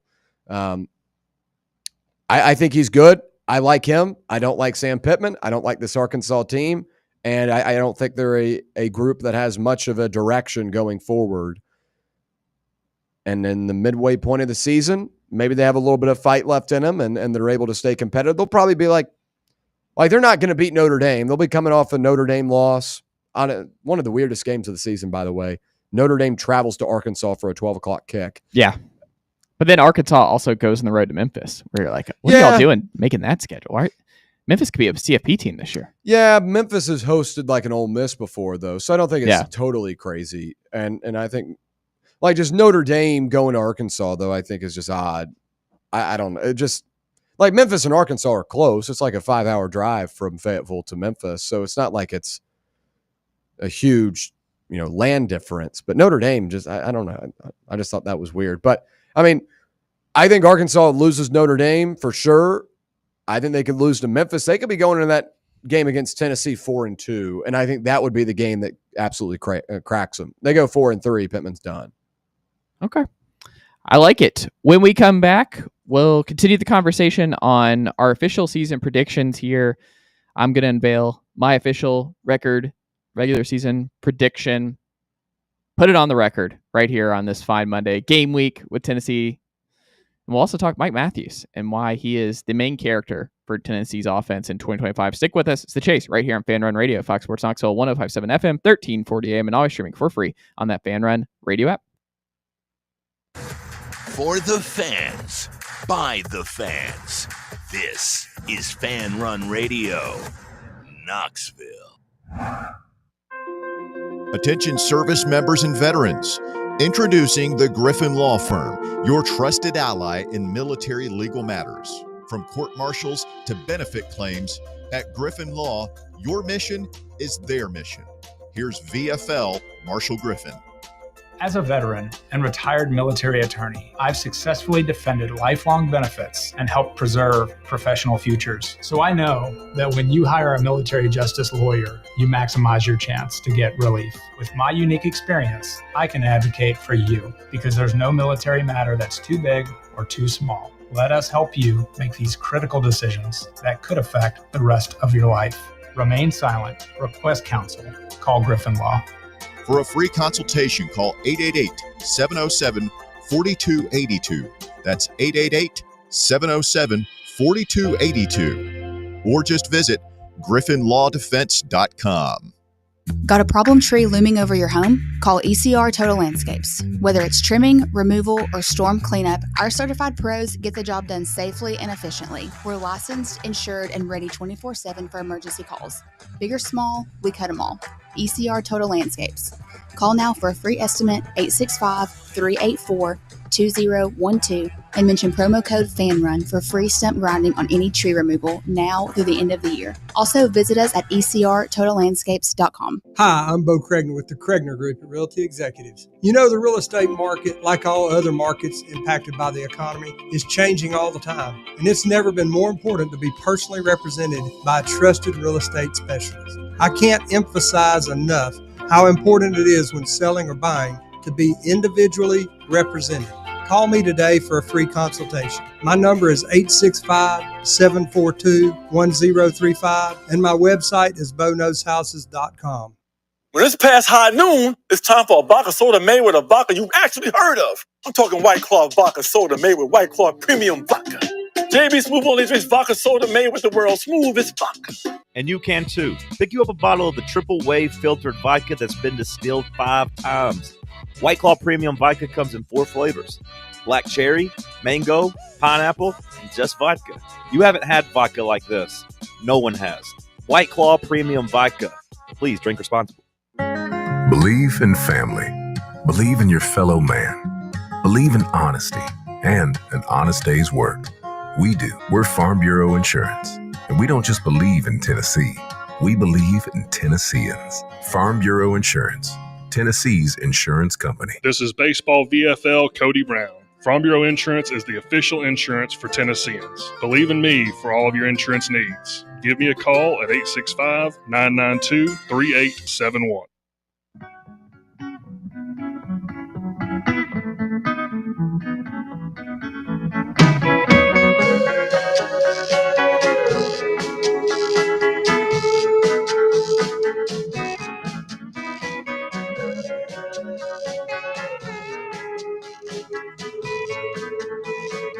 It's The Chase right here on Fan Run Radio, Fox Sports Knoxville, 105.7 FM, 1340 AM, and always streaming for free on that Fan Run Radio app. It's Monday, so you know what that means. William Pattison of Overtime from 6 to 8 right here on Fan Run Radio joining us in studio on this Monday afternoon as we continue on here. My official regular season predictions have arrived over there on the blog on sportsrenaissanceman.com, where I went back and forth all summer. I wasn't certain which way I would ultimately land. Friends of the program, co-host of this very program, Ryan Sylvia, Ryan Shempert on Rocky Top Insider, they both officially went with 9-3. Seems like William Pattison is going 9-3 this season. If I had to guess, Garrett Armbrust is going 9-3 this season. Is that correct, Garrett? Yeah, no, that's right. I'm not going 9-3 this season. Also, I should shout out Grant Ramey of VolQuest. I love the boldness. The only VolQuester to go 10-2. So shout out to Grant Ramey, the eternal optimist, Grant Ramey. 10-2, putting it on the record. I respect it. Look, shout out to Grant. Good guy, Grant. The man in black. I can't do that. I'm not going 10-2. I'm like you guys. We're 7-5. It's really hard to squint hard enough to see a 7-5 type of situation with Tennessee with this schedule. The only way 7-5 is even a real possibility to me is injury at quarterback, multiple injuries at receiver. I would say Boo Carter, not a factor this season at star and punt return. Jermad does not return at all, or maybe there's a setback or something, and we just don't see Jermad this season. He plays it safe. Or Arian Carter. is not healthy this year as the team leader on defense. A Keenan Pili type situation where he's the leader, clearly the leader on defense. A lot of talent behind him, but a whole lot of youth. Aaron Carter getting banged up is something this Tennessee team, as the leading tackler a year ago, cannot have happen, regardless of how high we all are on Edwin Spillman. Mm-hmm. It's just Aaron Carter's got to stay healthy. Aaron Carter has to be the leader, has to be the guy getting everybody where they need to be. He has to be there. But even still, I just don't see that happening for Tennessee this fall. But what I do not think it's going to be is that clean 9-3 year. In 2023, Tennessee, here's what's crazy. If you go back, it feels like forever ago what it felt like in the preseason before that Tennessee team led by Joe Milton took the field in 2025 or 2023. Tennessee, an SP plus, Bill Connolly's metric. Would y'all like to guess what he had Tennessee offensively going into that year in 23? So that with Milton and company. With Milton, yeah. Because the last memory was Milton just balling out against Syracuse. Probably top 10. Clemson. Probably top 10. Okay. What do you think, Garrett? Yeah, I'd say somewhere around there as well. So it wasn't the top 10. Number 2. Yeah. Tennessee was projected to have the number 2 offense in college football per S&P Plus. They were projected to have the 34th defense in college football that year. This season, Tennessee in S&P Plus's final preseason projection model has Tennessee with a number 4 team defense, one spot ahead of the Kirby Smart Georgia Bulldogs at number 5. Wow. But offensively, 33rd is their projected offense. So it's just flipped. So from 23 to 25, the difference is there's a whole lot more analytical faith in this Tennessee defense led by Tim Banks and company, and a lot more skepticism about where the offense is going to be in 2025. So it's flipped. But that 2023 year, you went 8-4 and you won the bowl game. So it was one of those where, look, there was a lot of preseason buzz. There was a lot of preseason optimism where Joe Milton, could he be a dark horse Heisman? This, that, and the other. Did not go that way. The offense was just, we don't have to relitigate the entirety of that season, but the offense had real problems. And the red zone stuff, I was going back through some of the numbers over the weekend of just what that was like offensively a season ago. And what was super interesting when you go back through it, they were 51st in passing offense in 2023. Yeah. And they were one of the worst teams in FBS in scoring touchdowns once they reached red zone. They were 106th nationally in turning red zone trips to touchdowns. It's a huge problem. They really missed Princeton Fan and company in the red zone. So they were 79th in points per game in conference play in 2023. And they still went 8-4. So the floor was still really high. As frustrating of a season as that was, where you're in a dogfight against Austin Peay at home, you're in a dogfight against Texas A&M. It was not the kind of season you wanted offensively for Tennessee at all. Yeah. But you still went 8-4. 2021, just all kinds of new pieces. You have 30 plus guys leave the program. It's just, you're still getting your feet wet. But you had a top 10 offense. Tennessee was number 10 in scoring. They were the only team in college football in 2021 to not win double-digit games and be top 10 in scoring. So the offense did click, and the offense did get you to 7-5 in the regular season. Yeah.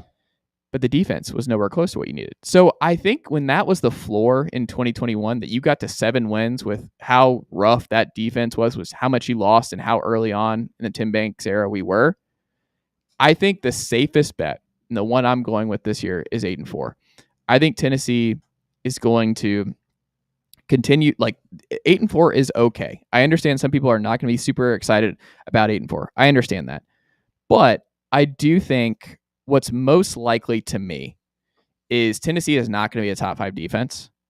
But I also think there's a real chance that they're not a number 33 overall offense. I think what's most likely to me is Tennessee's like, if you were to tell me they're in the teens defensively, because I still have real questions about just where the pass rush is going to come from Tennessee this fall. I have real questions about how much Boo is going to be a factor this fall. I have real questions about when we're actually going to see Jermon McCoy this fall. And they're an Aaron Carter injury away from getting really torn up in just 3rd and long, 3rd and medium, if he is not healthy this year. And again, not saying that I'm expecting it. It's just the reality is you're actually sneaky thin behind Aaron Carter, at least for this year. I think the defense will be somewhere in the teens in S&P Plus in the year. and I think the offense will be somewhere in the 20s. And that's probably like an 8-4 type of year. I think that is still very much okay. I just think 9-3, 10-2, 10-2 especially is just way too high. I think too many things have to go right. If you're 10-2, Joey Aguilar is an all-time great transfer quarterback pickup, like an all-time great, because that's a legendary run, because that means he's beating one of Georgia at home, at Florida, or at Alabama. Mm-hmm.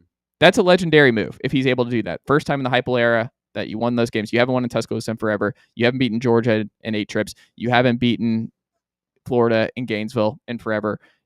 That is a huge where it's like Joey Aguilar is a legend at Tennessee forever if he pulls off one of those games. That all being said, I have a hard time believing that you're going to nail that. You're going to nail David Sanders as a plug-and-play right tackle and Jesse Perry as a redshirt freshman right guard, that Sam Pendleton is going to be able to handle with ease at center, which he has not played at the FBS level to this point, that Mike Matthews and Braylon Staley and Chris Brazzell are going to play close to 2,000 snaps together, that Jordan Ross and or Caleb Herring break out as a James Pierce guy from like 2 sacks to 10 sacks. Somebody on the strong side defensive end breaking out with this, Tyree West and Tyree Weathersby. Mm-hmm. Full season of Aaron Carter, Edwin Spillman taking the leap, Boo Carter staying on the right track all season long, Jermod McCoy being back sooner rather than later. Do you see what I'm saying? When you have to go through to like, that's what I need to get to double-digit wins and back to the CFP. Yeah. I don't think they need all of that to happen to get to 8-4. I don't even think they need all that to happen to get to 9-3. So for me, I think some of those things will happen. That's what I came down on this weekend, is I think some of these things will happen. The unknowns with this team, they're not all going to be negatives. It just feels negative because they're an unknown. But some of them will be positive. Mm-hmm. But I also think some of them will ultimately be negative just because there are too many unknowns for me to go 9-3 and 10-2. Yeah. So I think it'll be a solid year. I think we might see multiple quarterbacks. We might see some inconsistencies offensively. The defensive floor will prevent you from going to 7-5. The schedule alone will prevent you from going 7-5. But my final number going into this year, 8-4 for Tennessee in 2025. Yeah, I mean, I think it's either 9-3 or 8-4. I think is really the realistic shot here, and I think it all comes down to that Oklahoma game and whether Tennessee is able to win that one. I think it depends on what Oklahoma looks like at that point in the season, and there could be another loss along the way. You mentioned a Mississippi State as a possibility there. I don't buy that, but I think 8-4, 9-3 is just. I don't think Tennessee's going to get to a 10-2, but I don't think they're going to be as bad as a 7-5. Like, I just think you're in that comfortable range, so I would agree. Yeah, and then when you talk about the Mike Matthews part of this, I think Mike, and one of the things that's nationally different than what I see locally, is nationally, if you ask anybody, you're like, what are you most worried about Tennessee? Like a national columnist, analyst, podcaster, whoever. You're like, hey, who do you think Tennessee is going to miss the most in 2025? I think the go-to answer would probably be Dylan Sampson. SEC Offensive Player of the Year, leader of that team. Like, he was the offensive leader for Tennessee last year. Great player, great ball. Tennessee also replaced a back who went in the 4th round like Dylan Sampson did in back-to-back cycles. They've averaged at least 5 yards per carry all 4 years in the Heupel era. I think they'll miss his leadership because I do think that's real, and I do think Dylan Sampson was one of the best leaders Tennessee's had in a long time. That is real. That's hard to replace. That being said, the production aspect with Peyton Lewis, with Deshaun Bishop, with Star Thomas, with potentially DeJuan Morris, I don't think you're going to miss the production.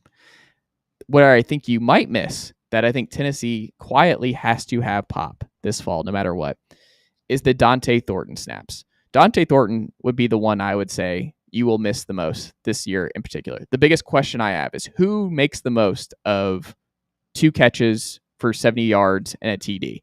Who fills that gap? Because Tennessee, when they lost to Ohio State and Georgia, Dante Thornton was a non-factor.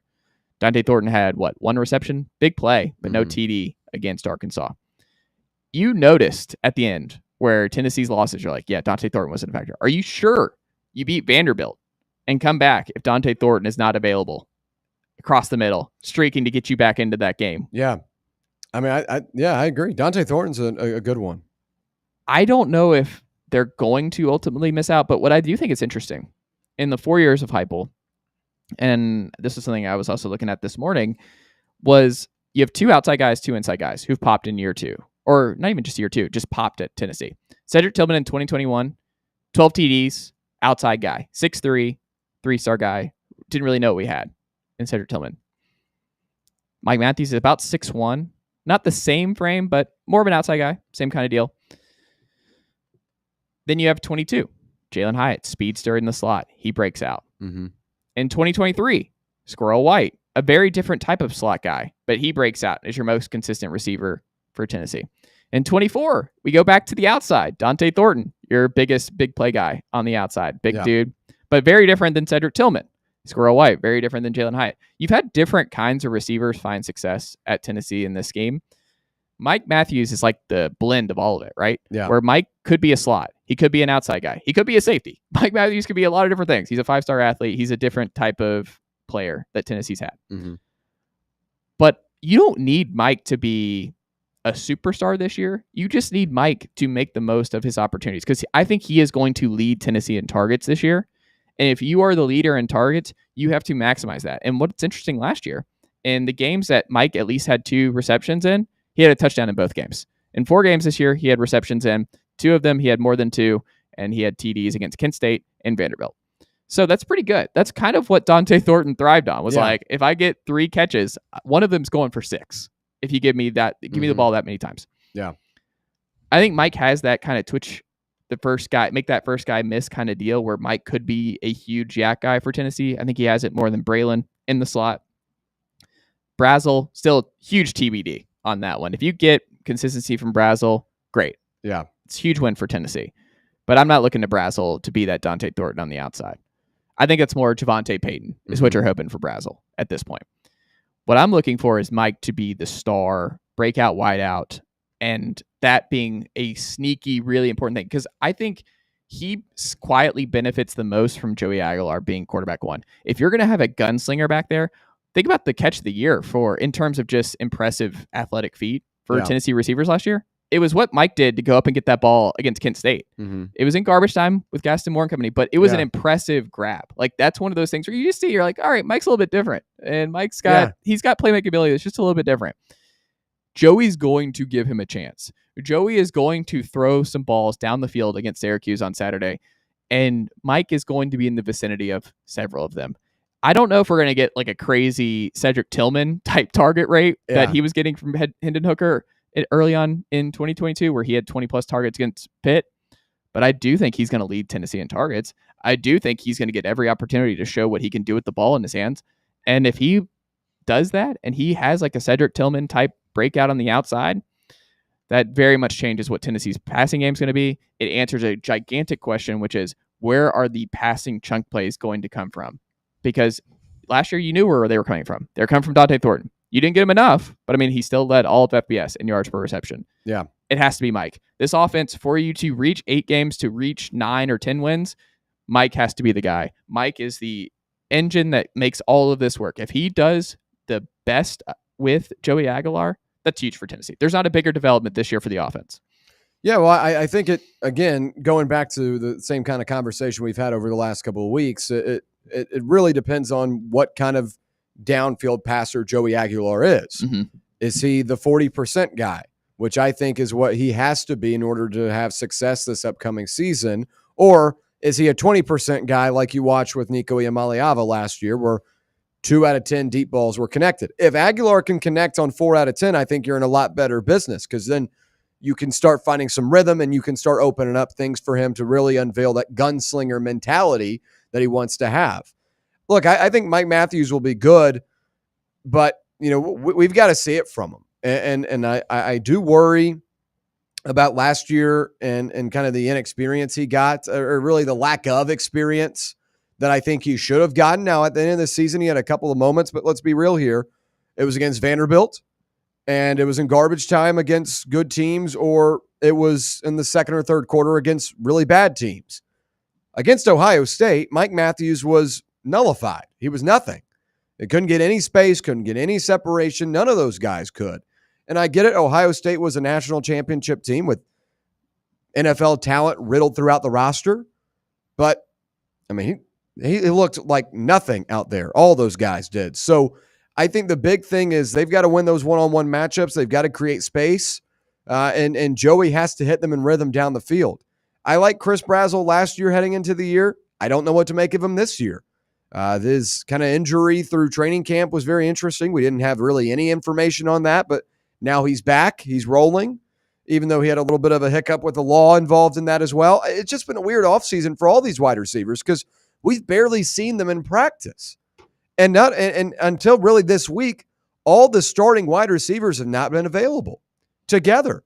And if you're trying to find chemistry with a new quarterback and Joey Aguilar, you needed those guys to be present. And I think that's a thing that a lot of people haven't talked about, to where I think wide receiver is the single biggest concern on this team. I'll say biggest unknown. It will be a concern if the injuries pile up. Well, what's a bigger concern right now? Between what? Just on this roster, like bigger concern. Ooh. Going into week 1, I would say interior defensive line depth. But Ronnie Gardner's recruited at a really high level there. They're super young. It's just thin. Like I have so many more questions. Thin in the wide receiver room. I think there's more upside with the wide receiver room if they're all healthy than upside with the defensive line right now. But you've still got guys on the edge that are going to draw attention to where for sure. Like Joshua Josephs is going to bring a lot of attention. Who's drawing attention offensively on the wide receiver room? I mean, you hope it's Mike and Braylon. I'm just saying right now, going into the season. But I mean, do you really think that Eason and Jackson Moy, Dominic Bailey, and Joshua Joseph have shown enough that they are like, yeah, I am fearful of what that defensive line brings to my offensive line versus the unknown potential of the 3 wide receivers? I don't know. I'm more confident with the defensive line than I am in the wide receivers. What have the wide receivers done? Brazzell had 300 yards last season. He was a huge disappointment. I don't disagree. I just think if they're healthy, the breakout of Mike and or Braylon is a bigger deal. And more, I think there is a level for those guys to hit that is not the same with the starters on the defensive line. And how thin it is behind Moy and Eason, where I don't know if you're just going to be able to slide Dominic Bailey inside to get some of those snaps. No David Hobbs early, I think is a sneaky, really kind of concerning part of it. If Tennessee's run defense has been so good the last couple of years in Ronnie Gardner, does that take a hit because you're just thin? You're having to give Nathan Robinson snaps. You're having to get true freshmen in there, and Ethan Nutley and Isaiah Campbell, who we're excited about, but still true freshmen. I don't know. I think you could even tell me at corner/safety, like how many snaps is Boo Carter going to play in this first game and all that. So we'll see on that front. But yeah. When we come back, we'll put a bow on this Monday edition right here on The Chase. We'll talk about what Heupel said when he met the media today. Stick with us. It's The Chase right here on Fan Run Radio, Fox Sports Knoxville, 105.7 FM, 1340 AM, and always streaming for free on that Fan Run Radio app. Congratulations. You found sports radio that doesn't suck. This is Fan Run Radio, Knoxville. Are you tired of hiding your smile because of crooked teeth? At Knoxville Smiles, we've got the perfect solution. Invisalign. No metal, no wires. Just clear, comfortable aligners that straighten your teeth without anyone noticing. Eat what you want, smile with confidence, and see results in as little as 6 months. Call us today for more information about Invisalign, 865-539-1776. Or just visit us online at knoxvillesmiles.com. Smile brighter with Knoxville Smiles. Okay, so we really need uniforms and equipment for this season. Can I trust you with that? Cool, I'll just order them online. What? Yeah, I'm going to hop online and I'm going to get them ordered. Hold up. That's not a good idea. We shouldn't just spend money on some random online retailer, okay? I mean, it seems pretty convenient. Trust me, it's a terrible idea. Let me simplify this for you. SM Athletics. Okay, how do you pronounce it? SM Athletics? They're the go-to for uniforms and equipment, whether it's for universities, high schools, youth leagues, you name it. So why wouldn't you rather go with professionals who can guide us through the process, design the perfect uniforms, and deliver the best equipment? Yeah, I guess that makes sense. What's the name again? SM Athletics. Right. It's definitely smarter to go with a company that emphasizes customer service, fair pricing, and, of course, excellent products. Exactly. So, yeah, I guess it's settled then. For uniforms and equipment for all sports, it's SM Athletics. Barley's has live music on weekends, general team trivia on Wednesday nights at 8 p.m., and now live sports trivia courtesy of the Knoxville Trivia Guys every Thursday night upstairs. The game starts at 7 p.m. and is free to play for everyone, so head on down to the Old City and show off your sports knowledge and win gift cards to Barley's. Use those gift cards to buy some delicious food and drinks, and you can take it all in with their wide selection of TVs and indoor projectors. Barley's Tap Room and Pizzeria. Rickard Ridge Barbecue, located in beautiful Cove Lake State Park. Rickard Ridge is home of the best ribs in the volunteer state. Smoked daily by Pitmaster Mark Rickard. The barbecue at Rickard Ridge is mouth-watering, fall-off-the-bone delicious. Take the scenic drive up I-75 to exit 134. For directions and to look at the rest of the menu, visit Rickard Ridge online at rickardridgebbq.com. Hey Knoxville, Surfside iced tea and vodka made with real brewed tea is only 100 calories, 2 grams of sugar with no bubbles and no troubles. That's right, zero carbonation, so it's easy to sip and enjoy. Headed to a game day or party at a friend's house? Bring an iced tea or lemonade variety pack from Surfside or try their green tea and new raspberry tea vodka. Find the can with the sunset stripes this season. Surfside iced tea and vodka, sold at bars, restaurants, and stores near you. Surfside iced tea and vodka, sunshine in a can. Must be 21 or older. Enjoy responsibly.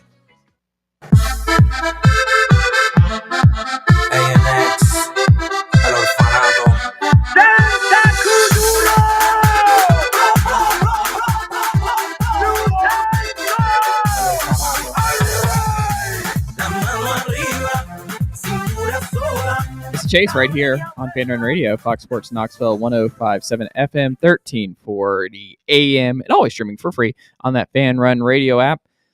William Pattison of Overtime from 6 to 8 right here on Fan Run Radio, Monday through Friday. In studio with us on a Monday, along with Garrett Armbrust on the ones and twos.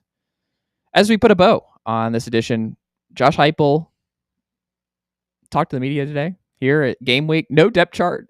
We thought we were going to get a depth chart with a whole heck of a lot of oars on this Monday afternoon. We did not. So no depth chart coming until Saturday morning, it looks like, for Josh Heupel's bunch. But he dropped some interesting nuggets. And I think the first one that we're really curious about here, William, was we didn't know what Boo Carter's role was going to be on Saturday. My belief was, at the very least, I don't see how Tennessee, if he is on this team, collecting checks, that he is not returning punts for you at the very least, because you are so thin at that spot that could flip a game. If you're just putting somebody back there that is not ready, doesn't have a lot of reps in it, and fumbles a couple balls, even just one, it might, if this game's somewhat close and he fumbles it like inside the 20 or something, and that flips the game.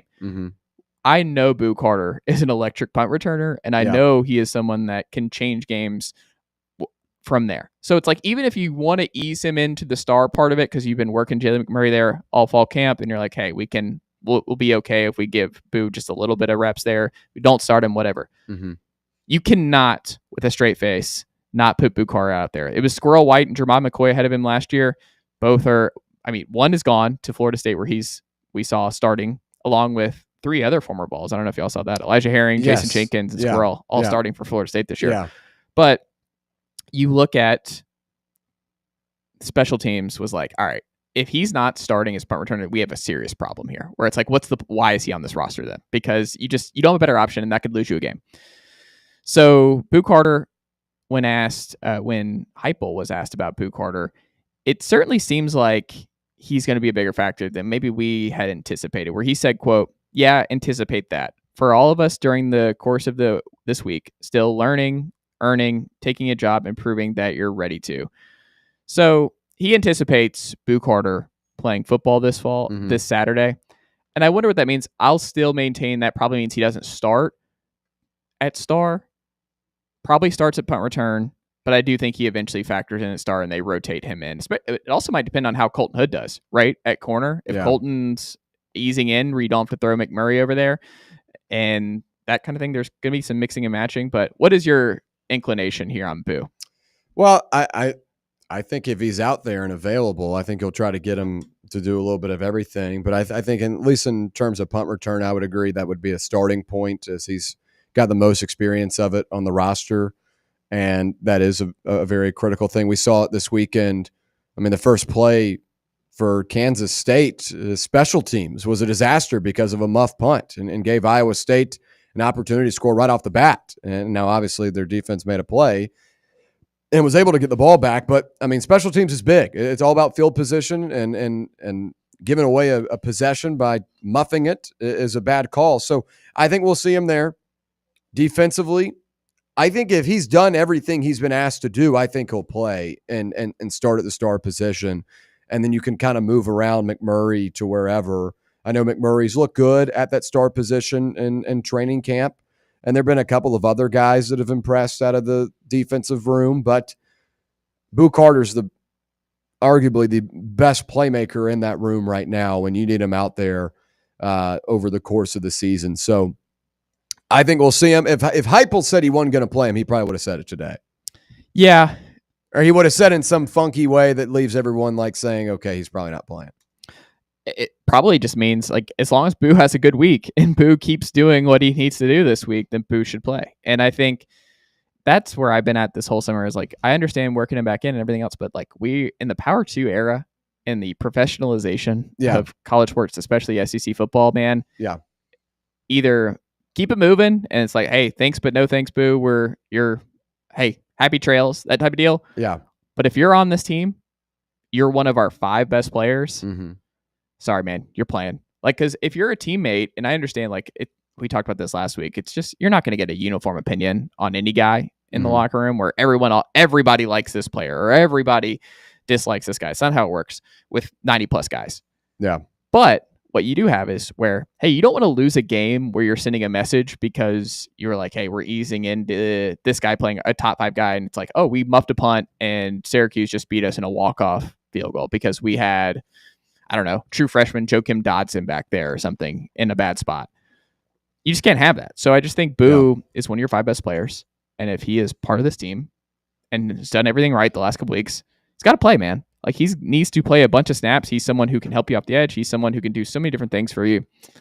He's a playmaker. He's one of your 5 best players. I've said it all summer.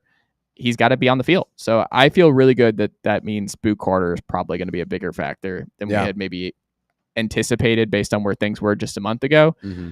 But I think the other thing that Heupel said was pretty interesting on how he feels about the wide receiver room. Quote, young guys that maybe came in January or transferred in January, I feel like they've done an elite job of being super mature, handling everything within the scope of our offense, played and competed at a really high level, made plays, got great trust in those guys. I think there's going to be kind of an overcorrection of what we saw last year where it was inexcusable that Mike Matthews was not getting Chaz Nimrod snaps. It was kind of inexcusable where you saw, I love Brew McCoy, but he just did not have the juice out wide where you needed more in the passing game where like he should have gotten some snaps. I'm not saying take all of Brew's snaps, but he should have gotten some of Brew's snaps, especially Chaz Nimrod in the slot, just to see what you could get out of there. Yeah. But I don't think that's going to happen again this year. And by all accounts, because the receivers were so banged up, the expected starters with Braylon and Brazel in particular, I would be floored if we don't see Travis Smith and Rodarius Jackson get snaps as early as this Syracuse game. The way he's talking about him, I think it's going to be different. I think, and if you're Mike, you're probably like, wow, really? Like, okay, we're going the other way now this year. Like, I would have liked these reps last year, but it is what it is. When I hear this, I think Travis Smith and Rodarius Jackson are going to play on Saturday. Is that kind of what you get? Well, I mean, I've keyed in on this wide receiver room all offseason, and I brought it up earlier as being my biggest concern, but I do think there is a positive in this and that you will have freshmen having to step up and play into these roles. Whether they like it or not, they're going to have the opportunity to showcase what they can do. Rodarius Jackson has been a guy that has continued to impress in camp, and also he did so during the spring game. Travis Smith Jr. as well. Joakim Dotson, I think, is a good speedster that could be wrinkled in as the year goes on. But with how thin this wide receiver room is, and honestly how bad this wide receiver room is, these guys will have to step up and play at one point. And I hope and really think that, at least I'll say that. I hope that Josh Heupel reevaluates how he does the transfer portal next offseason, because this was a huge whiff going into this year. Walking into this season with this type of wide receiver room, I think, is complete malpractice. Oh, and I mean, that's why I think there's no way you don't have at least one big time transfer receiver this next cycle. You have to. Like, regardless of how excited you are about this young group, you can't. You have to have one. And the thing that was so frustrating is, like, everyone's talking about, oh, Boo Carter's going to play offense. He might play 5 snaps like a game offensively. Like, this is not going to be a wide receiver 2 option. That ship probably sailed this summer. If Boo was going to play offense on this team, the summer that he had could not have happened, I feel like. Yeah, and I don't think that's a bad point there. But you whiffed on – there were so many good transfer portal prospects. Noah Thomas from Texas A&M that went to Georgia. I mean, obviously, Zachariah Branch had a lot of smoke around him. But even some other guys, like a Devontae Ross out of Troy that went to Penn State, a Trevor Penna that went to Penn State from Syracuse. I mean, you could go down the list. There are a ton of really good wide receivers that were out there this offseason that Tennessee just whiffed on and didn't pick up. So I think it's a positive that you have an opportunity to have Travis Smith and Rodarius Jackson have an opportunity to make some plays this year. But the fact that you're having to rely on freshmen as your depth, like there's no other option other than 3 guys that are, 3 or 4 months removed from victory dances in high school, and Amari Jefferson, who hasn't played a down of college football yet. I think it's a huge concern. And we know how this wide receiver room works in years past. A guy goes down. Cedric Tillman to Brew McCoy to last year's disaster where it felt like everyone was hurt one week. There's going to be a guy that goes down probably midway through the season, if not even that. Well, we talked about it. It's happened the last 3 years. Yeah. Like, that's how it has gone. Like, Brew McCoy, you were not expecting to lose for the year in just brutal fashion against South Carolina. Squirrel White was banged up all last year. Dante Thornton was banged up last year. Yeah. And then in 22, you lost Cedric Tillman to tightrope ankle surgery in a freak situation against Akron. Mm-hmm. So, yeah, I mean, it's unrealistic to expect the kind of health that you had in 2021 where all of Javonte, Velas, and Cedric were 100% playing a crazy amount of snaps. So 1 out of your 4 years thus far, you've had all 3 of your starters healthy for the full year. Mm-hmm. It's just unlikely. Doesn't mean it can't happen, but I wouldn't bet on it. So you're going to see some freshmen play. There's no way around it that Travis Smith Jr. and Rodarius Jackson are going to play a whole heck of a lot of snaps for Tennessee football out wide this year. So they're going to, and that's part of the reason I think there's so much pressure on Mike is Travis and Rodarius are hungry, and they're guys who are going to get an opportunity. And you're not going to keep all these guys. You're going to have to go out in the portal and get some veterans in this group, and you're bringing in potentially 4 freshman wide receivers. Like, if you flip keys, it's a 4-man class with Tyreek King, with Salisi Moa, and Tristan Keys, and who am I blanking on? Who's the other one? Who's the receiver? Salisi Moa? 4. Who would be the 4th? Salisi Moa, Tyreek King, Tristan Keys. Who's the other one? Who's already committed? Oh, Legend Bay, the quarterback / slot guy. So that's the other one. I'm very curious what it all looks like for Tennessee, but it's interesting. Heupel seems pretty optimistic. It seems like listening to the press conference today and kind of the smirk about the quarterback stuff. We'll end on this. 30 seconds or less. What does that mean with the smirk and like he'll reveal it on Saturday? What's your prediction for the quarterback 2 situation? Is it an or situation or is it a stunner where it's actually just straight up QB2 George McIntyre or QB2 straight up Jake Merklinger? I think he's smirking because he knows that everyone's going to be asking why is it an or okay. Like, it's going to be an or. Like he's not. You're going or. And whoever it is, I mean, I don't think it really matters. Joey's your guy. He's won the job. I think it'll be like. I think I'll say Merklinger or McIntyre. He's smirking because he already knows what he's going to do. Okay. What about you? Yeah, but I would say that's pretty fair. I think Merk will probably smirking for Merk. He'll end up being the QB2 as the season goes on. As long as Aguilar doesn't lose the job. If Aguilar were to lose the job, I think they would go Merk opposed to McIntyre. I could see it.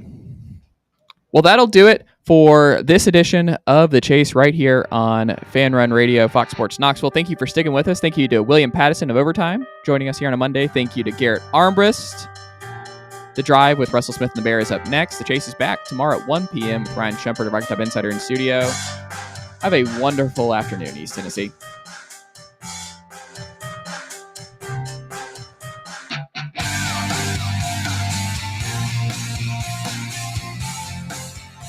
Chase on Fox Sports Knoxville and Fan Run Radio. Heck yeah.